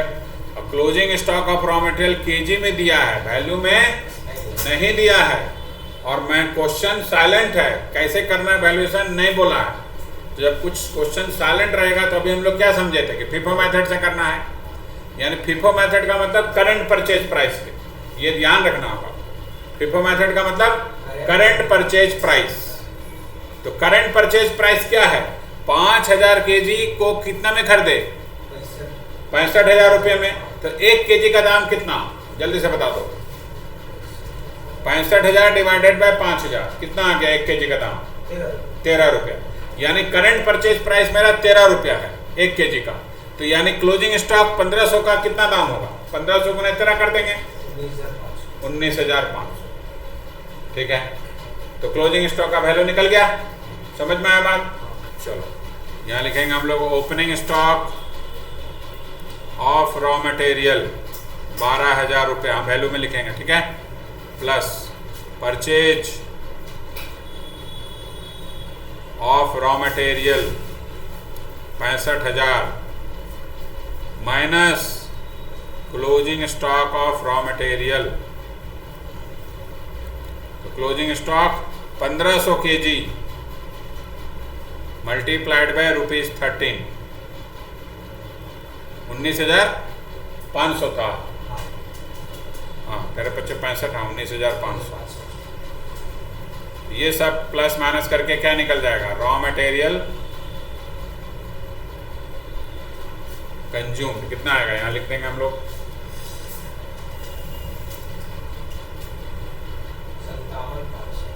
65 और 12 कितना हो गया? 77 में से 19,500 माइनस कर दो। 77,000 में से 19,500 माइनस करो, कितना आ रहा है? 57,500। 57, गलती अगर तुम करेगा तो तुमको 2 थप्पड़ 57,500 रुपया, क्लियर। चलो अब इसमें हमको डायरेक्ट वेजेज ऐड कर देना है।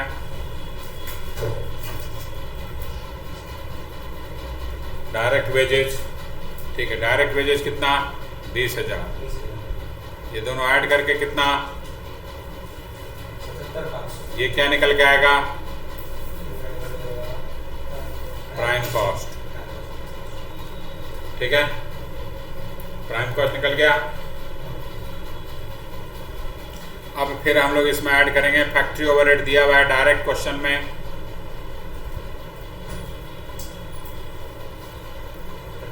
फैक्ट्री ओवरहेड 10,000, तो 87,500 आ गया, ये आ गया क्या, वर्क कॉस्ट, ठीक है।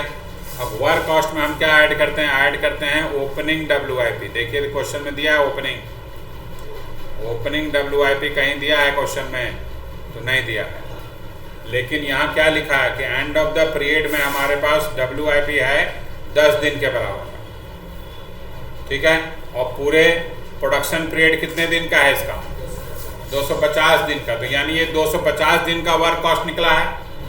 ये जो वर्क कॉस्ट निकला कितने दिन का निकला, 250 दिन का, और 10 दिन का बोलता है WIP है। तो हम क्या करेंगे, क्लोजिंग कैसे निकालेंगे, क्लोजिंग वर्क इन प्रोग्रेस, 87,500 को डिवाइड कर दो 250 से, मल्टीप्लाई कर दो 10 से, आ जाएगा तुम्हारा क्लोजिंग WIP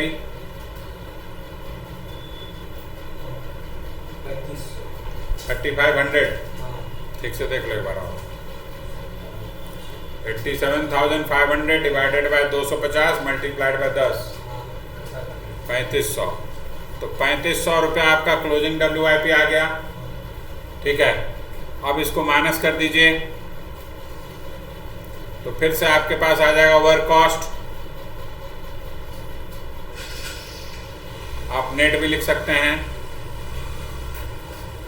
तो 87,000 में से 3,000 चला गया, यानी 84,000 रुपया आ गया वर्क कॉस्ट, ठीक है। फिर इसमें ऐड करेंगे अब हम लोग क्या, office and administrative overhead.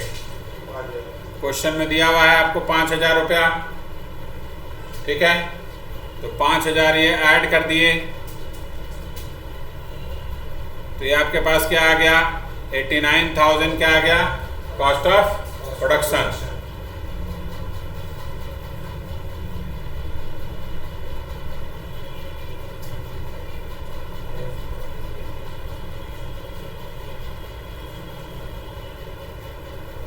Cost of production. तो कॉस्ट ऑफ प्रोडक्शन निकल गया आपका। कॉस्ट ऑफ प्रोडक्शन में अब हमको क्या क्या ऐड करना पड़ता है, opening stock of finish goods. Question में देखिए opening stock of finish goods दिया हुआ है क्या, नहीं दिया है, लेकिन क्लोजिंग स्टॉक लिखता है कितना, 1,000 यूनिट बचा हुआ है, तो आपको वर्किंग करना पड़ेगा, कॉस्ट ऑफ प्रोडक्शन का निकालना पड़ेगा ना, ठीक है। तो वर्किंग करेंगे, आइए closing stock of finish goods का,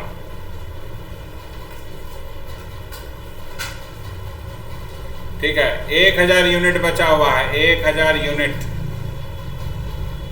अच्छा, ये जो 89,000 निकला, ये कितने यूनिट का प्रोडक्शन कॉस्ट है, इसने 250 दिन में कितना यूनिट बनाया, 250 दिन में 20,000 यूनिट बनाया, लिखा है ना यूनिट प्रोड्यूस 20,000, यानी 250 दिन में 20,000 यूनिट बनाया ये, तो 20,000 यूनिट का ना 89,000 प्रोडक्शन कॉस्ट है, उसमें से हमको 1,000 का निकाल लेना है।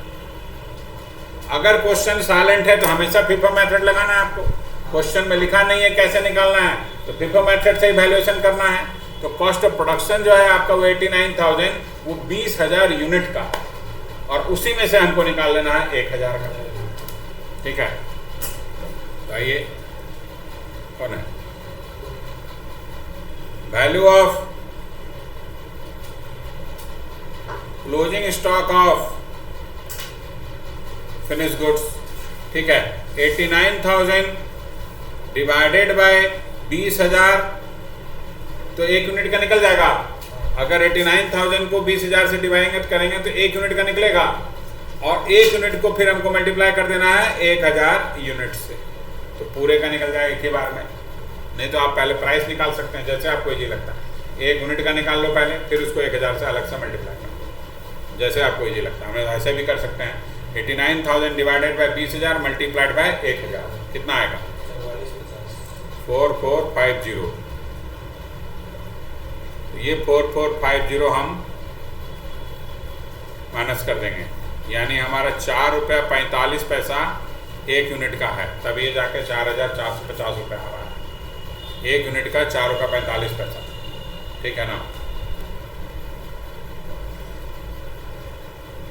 कैलकुलेटर तुम लोग कल से लेकर आना जी, नेक्स्ट क्लास से। हैं?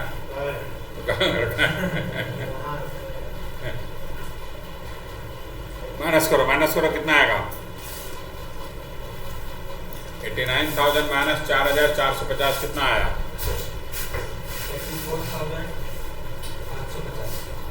550। ठीक है, तो ये आ गया क्या? Cost of goods sold.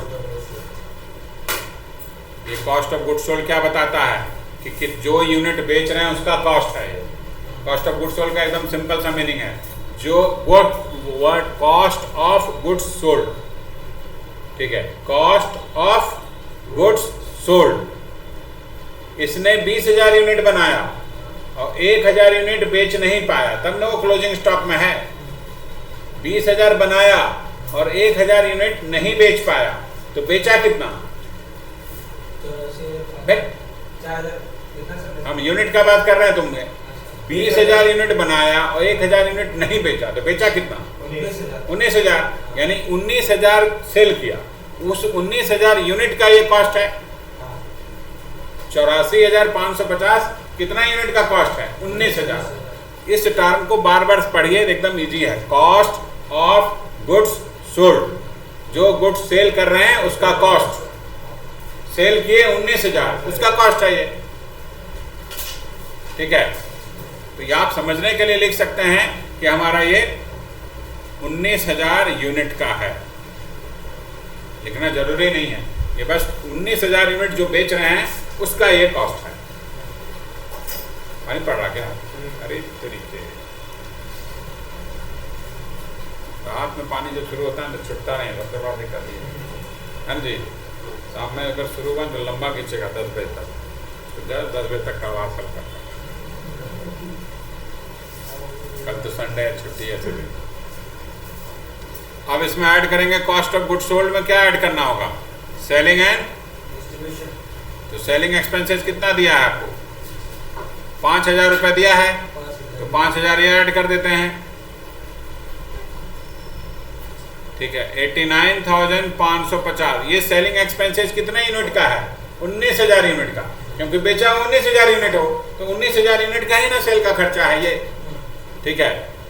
तो ये आ गया कॉस्ट ऑफ सेल्स, ठीक है ना, कॉस्ट ऑफ सेल्स। तो कॉस्ट ऑफ सेल्स आ गया। अब इसमें प्रॉफिट ऐड कर देंगे। प्रॉफिट कितना बोल रहा है? 20% ऑफ कॉस्ट ऑफ सेल्स, ठीक है। तो 20% निकालो, 20% ऑफ कॉस्ट ऑफ सेल्स 89,550 का 20% निकालिए,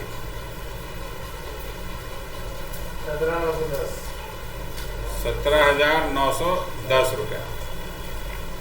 कॉस्ट ऑफ सेल्स में प्रॉफिट ऐड हो जाता है तो क्या आ जाता है? सेल ऐड हो जाएगा। ये 6, 9, 5, 14, 9, 7, 16 और 1, 17, 8, 1, 9 और 1, 10, ठीक है। 1,07,460 रुपये। तो ये हो गया आपका क्वेश्चन कंप्लीट, ठीक है। समझ में आया बात? ये 4 रुपये 45 पैसा जो निकला है, ये कैसे निकला है? वो इस तरह से है। Cost of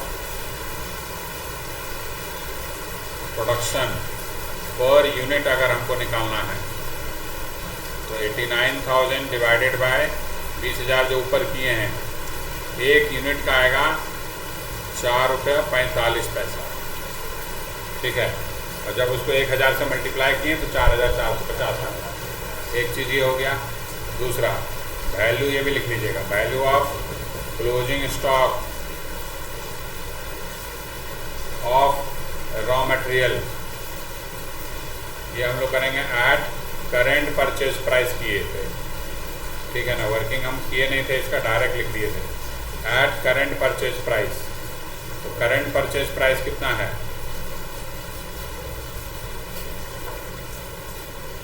current purchase price पर केजी इक्वल टू टोटल 65,000 रुपया खर्च हुआ था, कितना केजी खरीदे थे,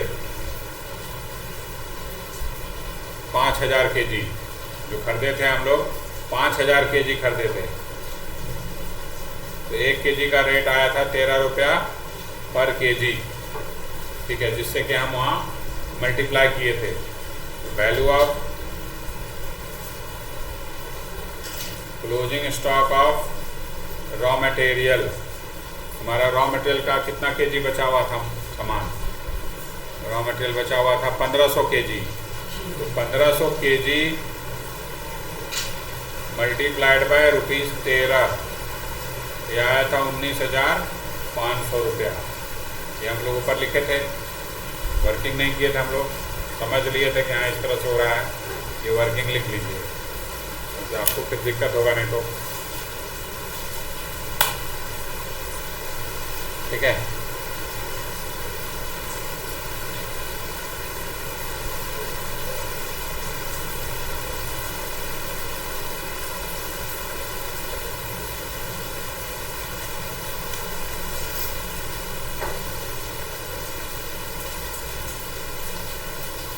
पानी पड़ते रहेगा तो लैपटॉप नहीं छोड़ देंगे सर के रूम में,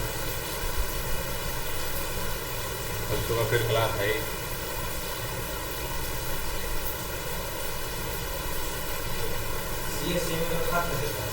कैसे का फाउंडेशन वाला, अब इसमें खाली सीए का बच्चा है।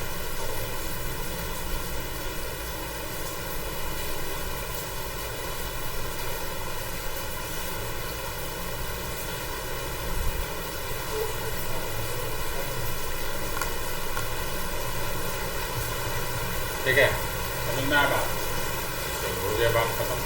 तो ये हम लोग समझ लिए पूरा, क्वेश्चन भी समझ लिए, वर्किंग भी समझ लिए।